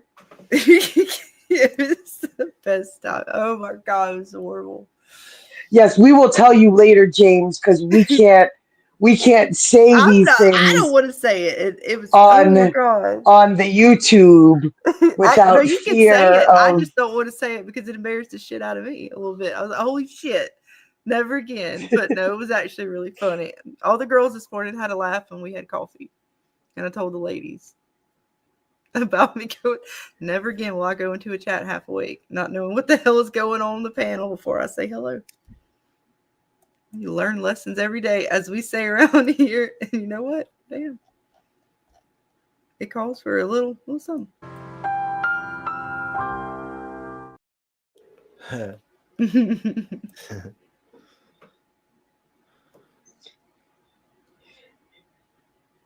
bet it did.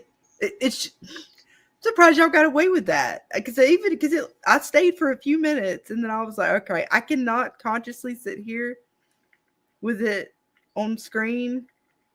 And if God forbid somebody in my family walked by, I'm like, yeah, they're gonna think I done lost my damn mind. Yes, let's just say, James, that we thought we had issues talking about Mayfair. Oh, that's TMI. You have a good night, hon. Appreciate you. Bye, honey. What's up, Susie? What's up, girl? You just get here. We have been down the rabbit hole with Yellowjackets, and now we're going down a little bit with Severance. We just got done looking at the Lumen files along with the Lumen handbook. We're actually in the middle of it because I got all types confused, and James straightened me out a little bit. It took me a minute. But I know, I'm sorry, because I was thinking, like, what the fuck are you saying? Like, no, there's 5 of these, and there's 4. I couldn't okay, think I of. see what you're saying now. I should have said brainwaves, but I couldn't think of what the alpha beta thing. So those are still the 5 brainwaves, and then each brainwave has 4 tempers attached to it. The 4 tempers attached to it that you're sorting to. Yeah. So each brain wave specific to the brain has a temperament. All 4 temperaments on each one, and you have to level it out per se. Is what they're trying to do, I think, as far as the numbers go. MDR's job. All right, so we want to keep going looking at this, and we want to look again at that PDF file. What would we like to go through on Severance next? I'm sorry, I derailed myself when. Is that a question? It is a question. Would you like to continue to look at the PDF, or would you guys want to look at some other images from Severance? What would you guys like to talk about next on it? I derailed my brain right now. I can't think straight. Severance is it. I go in circles with Severance, so I know there's so much. My brain does better with Yellowjackets. All right, I'm gonna pull this back up. Then I'll make the decision, and I'm gonna find this, share this file again, because why not? See if I can't confuse myself again. Yep. So after sorting, let's sort numbers in. Okay, so you sort them. That there.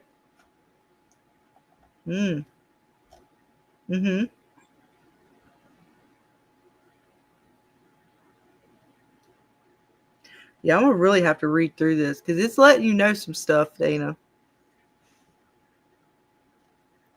I just feel like we're still missing a piece here. Yeah, it has a few little ties to Cobell as well, the thing that she keeps carrying around.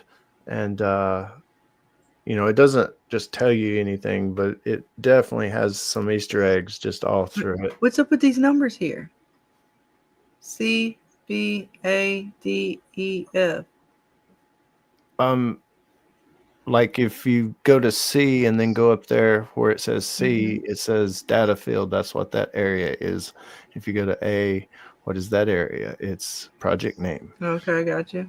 So it's just like a labeling. Gotcha. I know. See, that's why I'm trying to look at it fast without reading properly, and that's why we have you here, James. Yeah, because I can't. I'm useless. I can't see anything.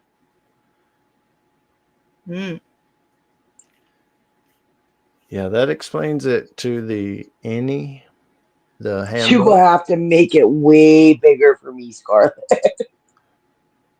But they say they do it with a feeling, so that part is still a little. That's why I got confused, right? Unexplained. The way it explained it, I was like,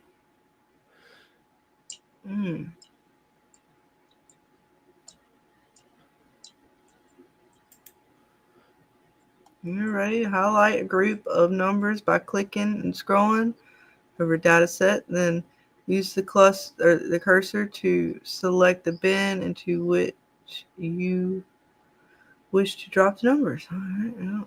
Put it in a bin. All right, yeah. I already hate my corporate job already. This is the handbook from which you get to learn your job. Oh, there's thumbs down if you didn't do it right. The number not be correct match for the bin in which you attempted to refine them. A thumbs down will appear on the screen to inform you that the refinement was not successful. The data set will then return to its original place in the data field. So I guess if you get a feeling and you don't put it in the right box, you try again. Yeah. I think it bounces back or something. You get a thumbs down, and we don't want a thumbs down around here. We want thumbs up. Yep. Hit the quotas, no thumb down. That's right. Hit those thumbs up, people. Hey Debbie. What's up, hon? You got internet? Oh my gosh, she's in the woods, folks, and she knows more about what's going on than we do half the time. See what Miss Susie's saying. On Yellowjackets, I think Shauna does something to piss off the Blondie, and Mari, Ben, and Blondie become a faction. Ooh. Maybe. Good Yellowjackets theory, perhaps.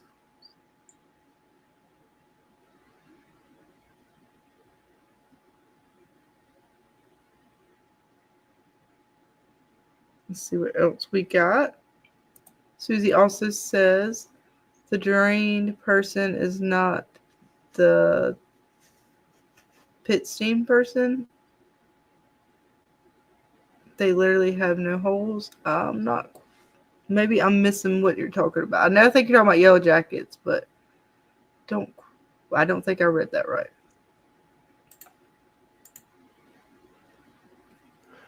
The OG pit girl is not the one that's being drained.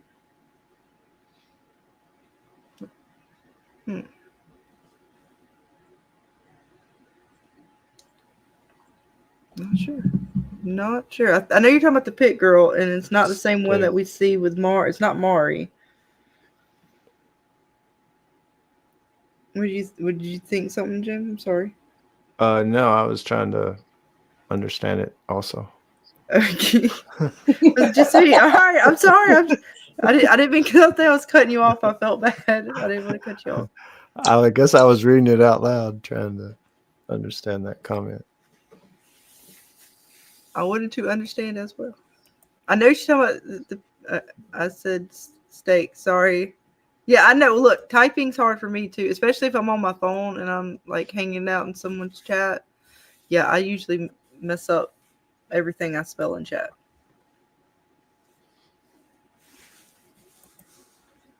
But yeah, Severance. We went over the numbers earlier. Susie, we can do those again in just a minute. We'll recall the old phone number. There was one from season 2, and then the one that we did on the other night show, and see if you guys hear anything else that strikes your fancy. Yes, and I text both phone numbers and got no response. Very sad. And all clothing is to be monochromatic and solid in color, Dana. Okay. I think one thing to think about as y'all are talking about Pit Girl, I think I've mentioned it before, is that during that shot, that scene that they shot, that they might have been using an extra to whoever it turns out to really be. Yeah. And that's definitely a possibility. So just keep that in mind. It could, like, we're trying to see the silhouette and pick out who it is based off that, and the different things based off of that person that we see. It may not, it may have been an extra or something, a different actress. And it may not have been, but that's just throwing that out there. Oh, so y'all are saying the one that gets drained is not the same as the girl that falls in the pit. Yeah, that's what they were saying. Okay, I got y'all now. I'm sorry.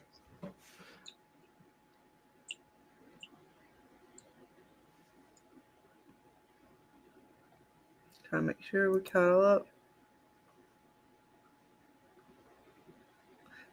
The both of them should still work unless there's another one. Not for the text, but for the call they do.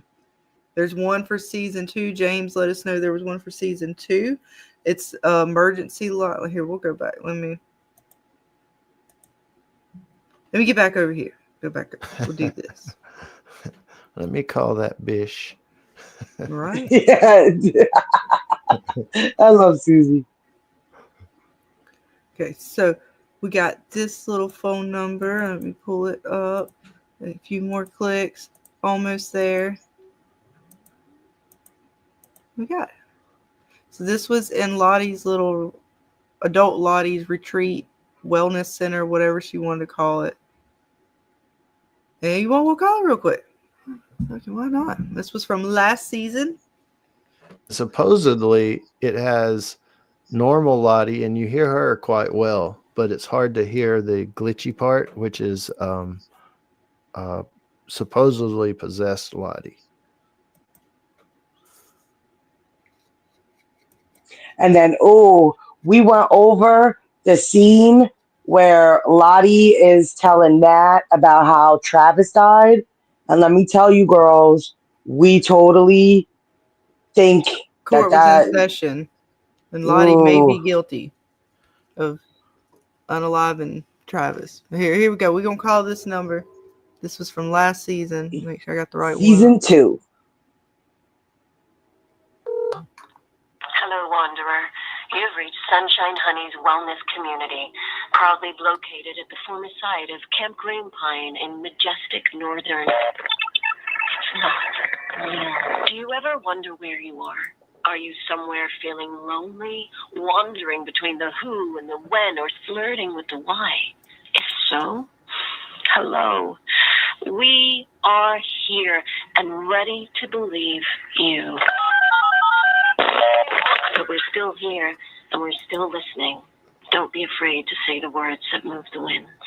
We'll hear you if you hear us. Mm-hmm. Nope. All right, Lottie, you crazy as hell, girl. Get the hell out of here. Mm-hmm. Right, Debbie?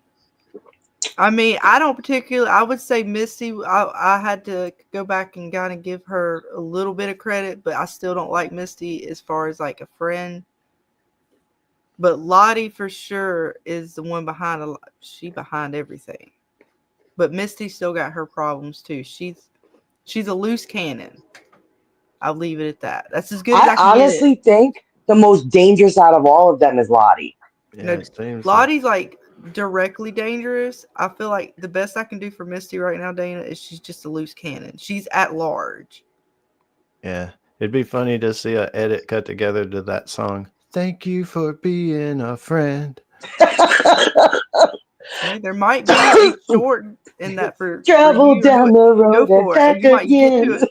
Feel free, because I don't know if I'll get to it. There's a few shorts or videos there that could definitely be made. Yeah, it's a crazy show. When Shauna went off on Misty, she was like, just all the stuff she said was pretty crazy. That was a good little scene inside that SUV or van, whatever it was. Yeah, Susie say, yeah, this is so long.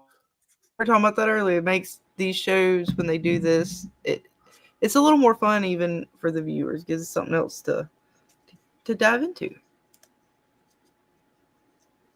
So, yeah, I want to hear the last one again before we've been might going as well 4 hours, so we'll probably get ready to close it down before long. We'll close it out with the last phone call. Hot dog water. Yeah. And regret. From our Ollie, or is it Ozzy's? Ollie's is actually a store. This is Ozzy's. He's so cute, man. Look, little butler type dude. Get your ice cream. And we've looked. This place does not exist in Piscataway, Jersey. Because if it did, we would have planned a road trip, but it doesn't. Mm-hmm. Here we go. I'm gonna press call. Make sure I'm calling the right one. I want to call somebody else by accident. Hello and greetings. Thank you for calling Ozzy's Homemade Ice Cream, purveyors of fine sweets and treats to the greater Piscataway community since 1981. Hello? Yeah, this is Ozzy's, the homemade ice cream place on Route 9. Our scoops are broken, our pie plate's cracked, and our doors have closed for the last time. 34 years. Well, if you reach us during our regular business hours, we're sorry we weren't able to chat. We're likely scooping out eye-popping delights for our customers. Come on down for a sample of this week's dizzying array of delectable amusements, including honey, smashed pumpkin, cranberry dream, friends of peach, diphtheria dots, hot dog water, regret, shrimp, dead grandma's house, cigarette ash, and death. My Glen's Valentine and Mighty Boston cream pie. You know, time's weird. The way a moment can feel so permanent even while it's melting away. Like it never existed at all. All we went through to get here. The endless swirling of cream and sugar, churning, frozen in the dark. If you're calling outside of our regular business hours, we hope you'll try again later. Better yet, come on down to our bright and shiny, family-friendly location to try all of our amazing flavors. Memories meandering like a web of cotton candy. That bell above our front door, I can still hear it ringing now. Ringing. Thank you again for calling, and we hope to see you soon. And that is from this last episode. Basically, when they gave us this on the TV screen, see the number, we called it, and it is super creepy. What do you guys think they mean by the screams are not what they seem? I don't know. That guy talking about how a moment in time can be all trippy like and fucked up, and he said he mentioned the darkness too. And the screams not being what they, I mean, I don't know. Yeah, it doesn't dismiss that it's still something supernatural, but it kind of throws a twist in thinking about it.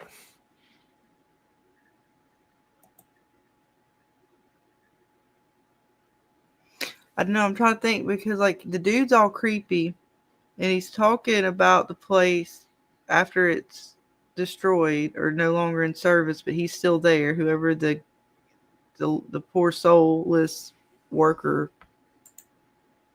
I feel like he just had his whole soul ripped out. Yeah. Poor guy. Because all the ice cream scoops and plates. Yeah, but come on, that commercial is not normal. Like well, that, it's just ain't nothing about this normal. We past normal. We way past normal at this I'm point. not going to that. If I was a kid and I saw that commercial, I'm not going to be like, oh, yay, let's go get. I'm going to be like, no fucking way. I'm good. Right. And maybe that's part of the reason why she has that trauma. And maybe we could, it's just still theorizing, of course, but I think we might have mentioned it. The trauma that the grandmother passed on, that's the whole connection, though, that seems like it's supernatural. But what if it's just trauma with Ty? Because I was connecting the guy with no eyes to the forest, which may not be connected whatsoever. The man with no eyes may simply be Ty's trauma, and she physically, as a schizophrenic, is doing all the crazy stuff she does, but she's medically like that, just like Lottie is medically whatever she's like. Mm-hmm. But it still doesn't dismiss the supernatural possibility, especially the forest, whatever it is. Yes. And it's strange that the other girls also see him in their shared vision, which of course all of them could have seen this commercial, right? Yes. But then why are they all seeing it? Because remember the girls in this episode, the three, they see him in a like whose dream is it moment. He's coming through. Nobody up until that moment, the only person that we know of as their young versions who have seen him is Ty. Correct. Yes. So that's the part where again this guy gets creepy because okay, we can almost explain away because even Ty, when she sees this, she even says she asked Van, "Did you see?" He's like, "Yeah, okay." Oh, she like freaks out, says, "This must be why I saw it. I made this all up. The trauma from my grandmother's death and this, I made it up." And the episode leads you to believe that until the ending where the girls see him. And then again, we're right back to where we started with, okay, Right. what the fuck? Right. Because I was thinking, is there a possibility that there is a supernatural element, but it's the forest? And maybe we're trying to attach supernatural to the man with no eyes, which is just really a part of a trauma type, split personality type syndrome or something. But it does seem, like you say, it's blurring the line. Like it is connected somehow, maybe. Mm-hmm. And then even him aside, like, okay, let's just say whatever they all saw this as a kid, Ty is particularly more, excuse me, schizophrenic. So her trauma with her grandmother's causing it to be a little worse. But then what about these things, right? Because the bear catching on fire that caused her to not be able to escape. The house catching on fire, because that was like their safe spot, right? They were seemingly going to be able to survive, maybe. I don't know why why did the house catch on fire? Was it the woods? Was it Coach? Was it Ty? Was it who? We still don't really know. But this one in particular is weird. The fact the bear caught fire. What the fuck? It just caught fire. Yeah. I wonder if, how they tried to leave and maybe went past the symbols because the symbols are a safety zone on the inside. And they went past that, and that's why the wolf attacked. And maybe once she flew past a certain point, hey, poof, And get you. I don't know. There's such a mystery. It's got to be supernatural, though. I mean, because just they've shown us too much to say it's So the symbols could kind of be working like the talismans. Yeah. But the symbols were above the openings and they were seemingly attached to the creepy pictures that Javi was doing. Because the symbol is above that cave. These drawings take him to the cave where that symbol is. Right. And if it's not a map, which it seems to be, more maybe part of a map, but if it's a protection symbol, it would be like the cave's protected, or this area inside where the cabin and stuff sits is a protected circle within, or... And Debbie, talking about the symbols are trigonometry. What do you and talking about that?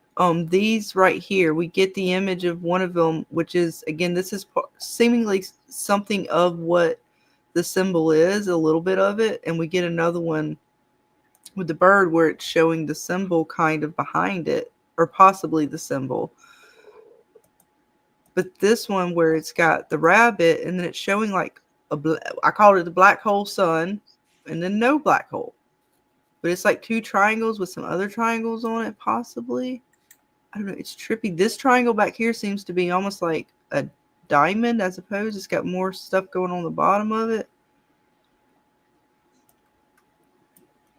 I don't know. It's weird.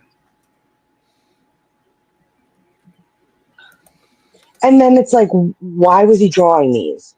Like, this doesn't seem like it's just imagination, so to speak. Like I don't these, know. his drawings seem to be deliberate, as if he saw something, could be talking to somebody. Like I don't know, they just don't seem like he's just like, oh, I'm going to draw pyramids today. And Susie says the symbols are vents with mercury and CO2. That's why snow melts. And yeah, the vents are definitely like gas or whatever coming from underground. But it's just weird that the symbols are attached to them. And then if that's, again, what is with the triangle? I mean, because the hobby saw the symbol, so he's just randomly drawing. He's just hallucinating all kinds of random whacked out shit. Or is there something more mystical to it? Well, I Yeah, mean, like you do have is the gas like a to throw us off? right, right, and like if you go by like a history type thing, say the pyramid of the sun, which would be the one that's not dark, would be like power and life and stuff, and then the pyramid of the moon, which would be the darkened one, would be the it's positioned at a different point. They call the Avenue of the Dead. Okay. Interesting. Could be. That's an interesting They're thought. gonna do this to us until the very end. They're gonna fuck with us like this until the end. They're gonna give us like these. Oh, see, it's supernatural. Oh, what do you mean? There's some explanation. Why are you doing this? Why are you playing these games with us, Yellow Jackets? Give us something. Give us something that like. Oh, Debbie says long line is horizon. I'm assuming on the symbol. Short lines are passageways into the mountain. Triangle is the mountain. Circle shows when the sun reaches the apex of the mountain, the time Nat and Travis agreed to meet when hunting. Okay. That definitely makes sense. A little more sense than what I was trying to figure out what the hell's going on. That's deep. That's deep. And of course, they got all these different points that they're mapping out with the area. Everybody got their own map. Coach, girls, apparently hobby, they all got their own map. But what's with the teardrops looking on this one? Oh, it's Lumen. Right? God dang it, Lumen's part of it. severed Yellow Jackets. Oh man, they could. That's why they're getting them weird glitchy flashes. Fucking winter. They got a. They've all been severed. They've all been severed.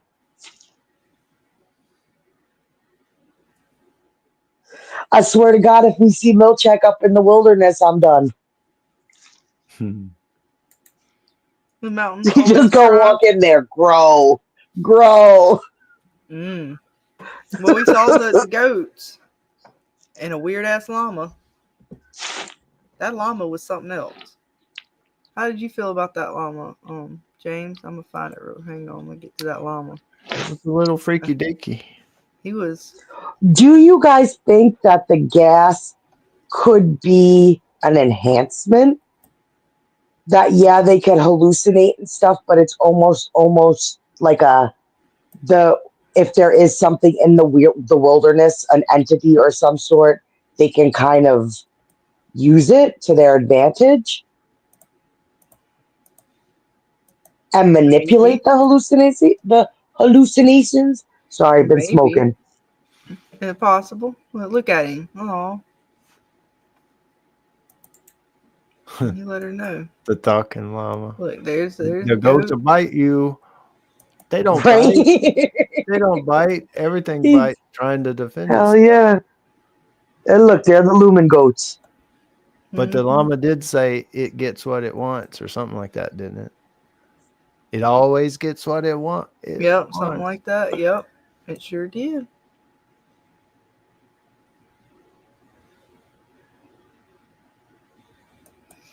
They definitely, Like like I said, they something's going hallucinated. on. And I would, like I said, when we were going through it, I was like, there were moments where I'm like, okay, obviously they're just hallucinating bullshit. And then this one was, okay, it was tragic.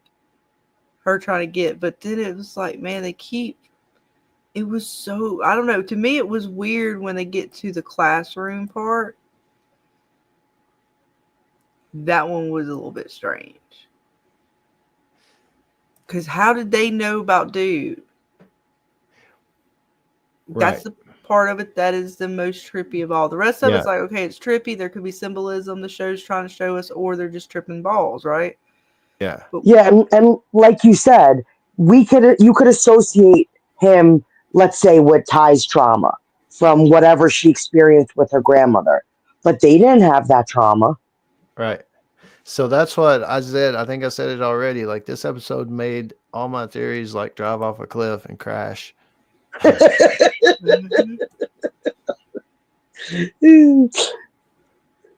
back to square one. Yeah. Hell, even before square one, I'm gonna have to work my way up to square one again. Just the way it goes through, right? 'Cause they're all like, "What? Whose dream is this?" And then Lottie's all talking about, "Don't mess with things you don't understand," or some shit. I forget exactly how she says it, but you should be playing with dangerous things or something. We see Dude, and then Jackie starts getting trippy as fuck, or something like that. Somewhere around here, she's telling her, and then they play with dangerous things, right? And I feel like the slap bracelet is sort of like a representation of the shit they're fucking with. Because it's got damn near the symbol on it. Aliens. Something. So, Debbie, when you say dear lady, do you mean like she's an actual physical person, or is she an entity? Oh, that's right. I forgot about. I didn't even get a screenshot. I forgot all about that. I forget what episode that was, but yeah, we do see like the weird flashes with the deer lady. That was back season 1, maybe. I can't remember. See, there was so much in Yellowjackets to go back over. Poor Van, and then this moment right here, James. I don't know why, but again, I thought Pennywise was gonna come up out the drain. Scared shit out of me. I'm like, oh my god, what the hell? They threw it down there and they like focused. I'm like, oh my god, something's gonna come up out this drain. We're gonna finally see it. And then no, it wasn't. Okay. And it was just Jackie telling him to shut the fuck up and stop being a crybaby. Damn, the brutal as fuck. She didn't even ask for the slap bracelet. Like, Van asked for it. Remember when we talked about Dana today, how some people were kind of really wanting to be a part of the rituals or the mysticism, and some people were like, no, I don't want to be a part of that. Don't tell Lottie. Don't, fuck off. Van was one of those we talked about. I think was it tonight on the stream earlier. Van was wanting Ty to tell Lottie about her little walk through the woods and all that kind of stuff. Like, she even hears like, yes, give me the slap bracelet. I want to try.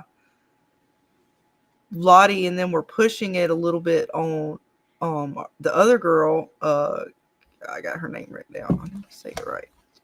Akia. I know it's something with an A. And she was offered it and she accepted it, but she didn't necessarily ask for it. And then we get to our girl Shannon, who the whole time has basically been like not asking for it. And she doesn't even ask for it here, right? Aquila, thank you, Debbie. Aquila, thank you. But Shannon, she's been not asking for it, and here it was like forced upon her. As it has. And Sean has been straight up rejecting it. Right, and it's been forced upon her the whole way through, right? Like, Lottie's been using her dead child and everything. Mm-hmm. Oh, and Aquila could. Ooh. What are your thoughts? That makes sense. Very interesting. Like, Shauna would be the rejection. Van is the kind, she's kind of on the fence. Hence why she just got the little cut. It was like, it still hurt her, but that's because she's kind of teetering. She believes, but she doesn't believe, to where Shauna straight up rejects it. But Akila's kind of really diving into it with the animals. We saw her making the connection with the dead mouse. So But she she's rejected more, the stuff with Lottie, right? Like she didn't take necessarily what Lottie wanted. but just because she rejects it doesn't mean she doesn't believe. She might just be scared, to where Shauna is straight up like, fuck you. Yeah, Shauna was like, screw you. And they were like, save her to save us all. I'm like, what? I can't. It could be more so fear in Akila than anything else. Not so much rejection, but like fear of if it's real. Yeah.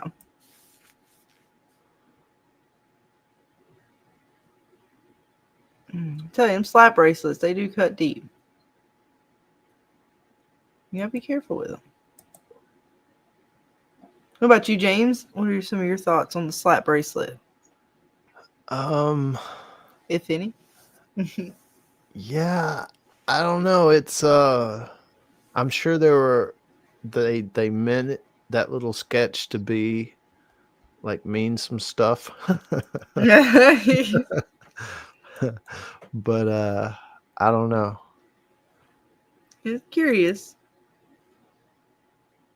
And of course, the girls in the classroom, parts of the classroom look very like waterlogged, deteriorated. But then some of the other classmates, they don't seem like their stuff is very messed up, while the girls is all burnt up like it was in the plane crash.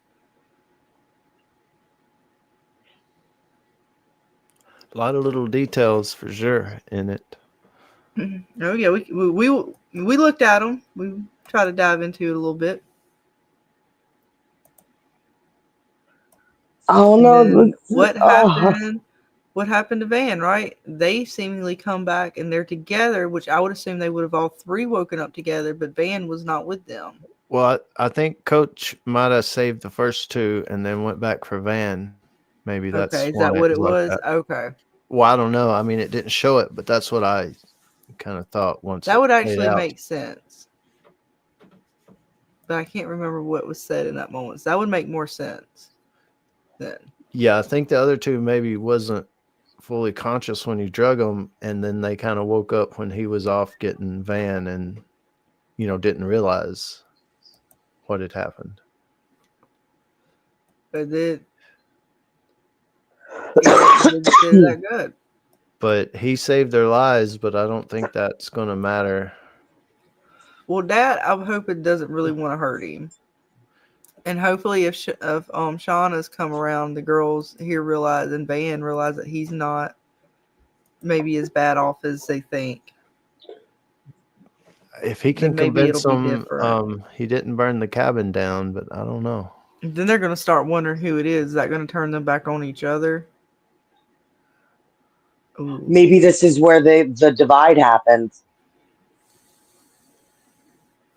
Maybe. We've been talking about it a little bit.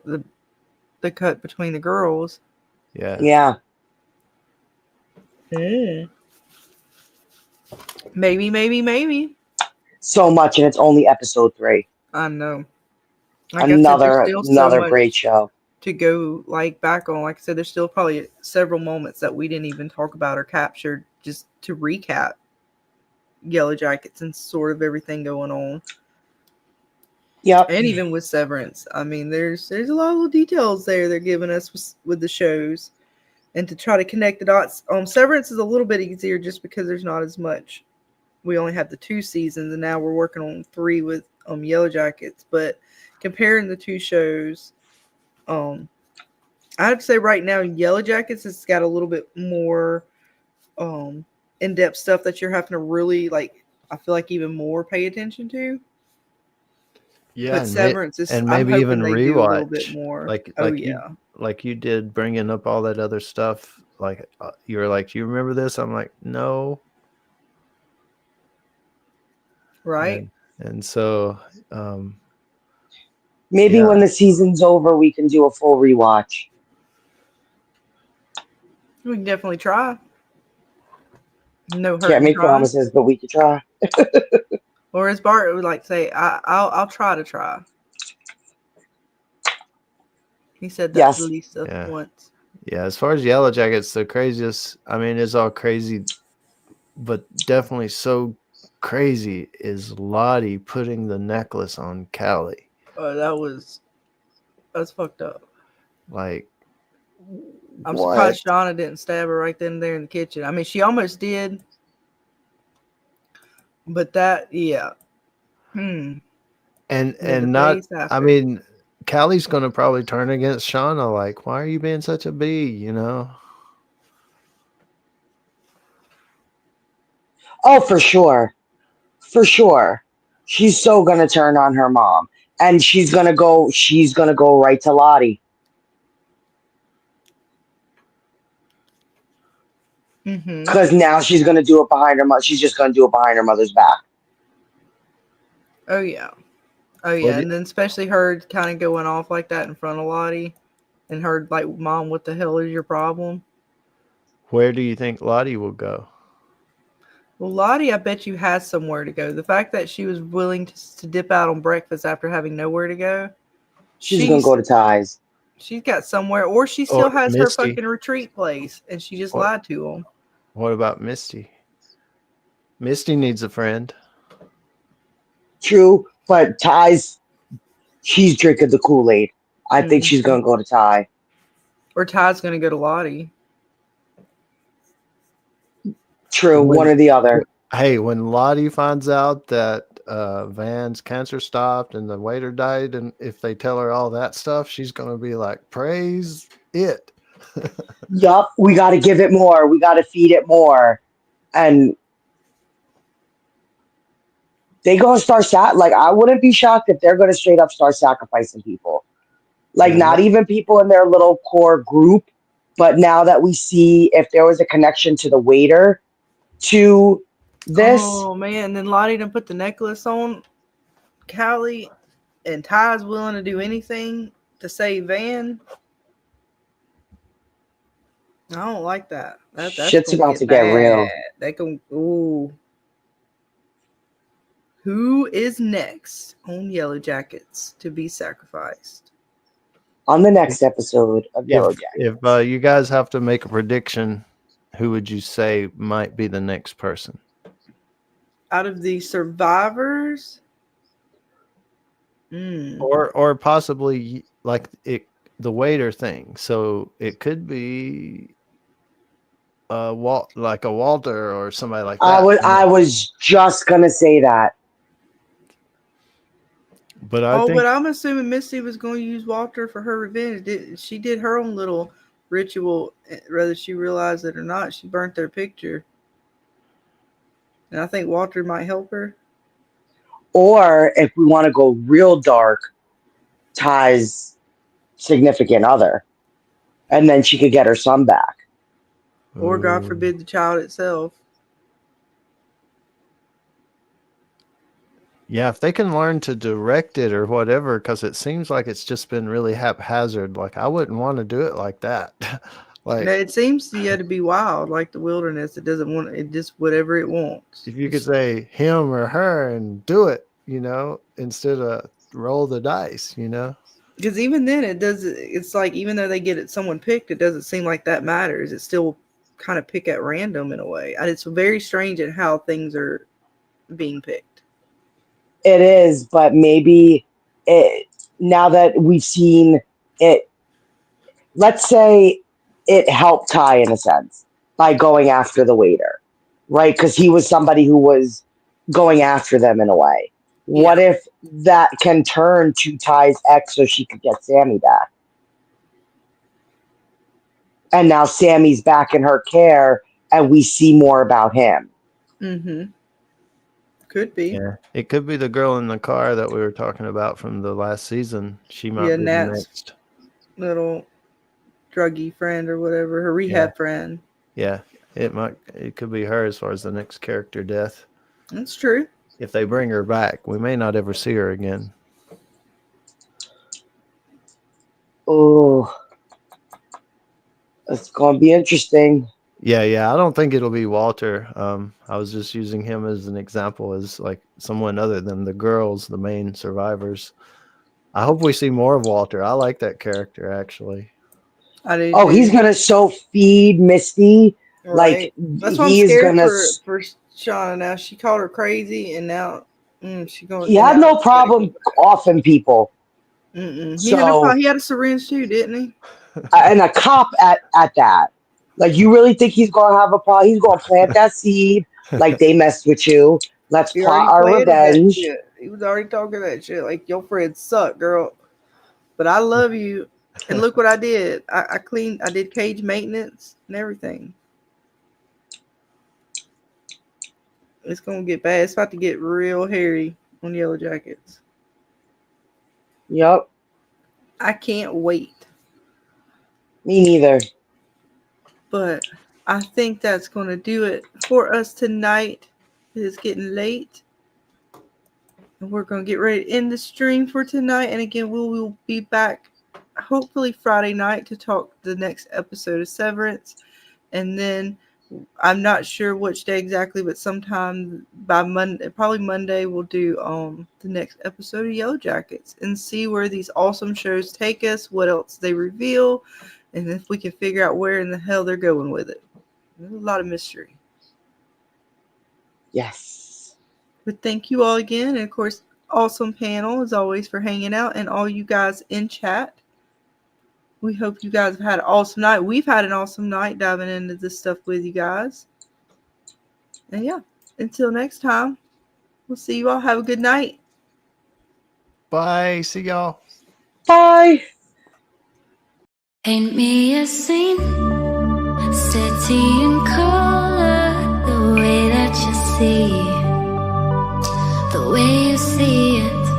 Don't you wish that I could give you, I could give you everything. 1, 2, 3, and my heart is racing. Can't fall asleep, I got my mind in a throw. Weightless, floating through the day. Trust that I'll be okay. I'm happy alone, but a little go. Waiting for you. Wait until you realize.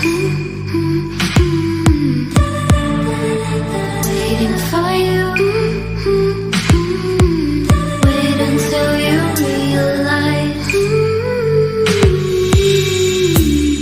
If you wanna run ahead, I'll meet you where the water meets the earth we cling to. If you wanna find the edge, I'll come too. I could run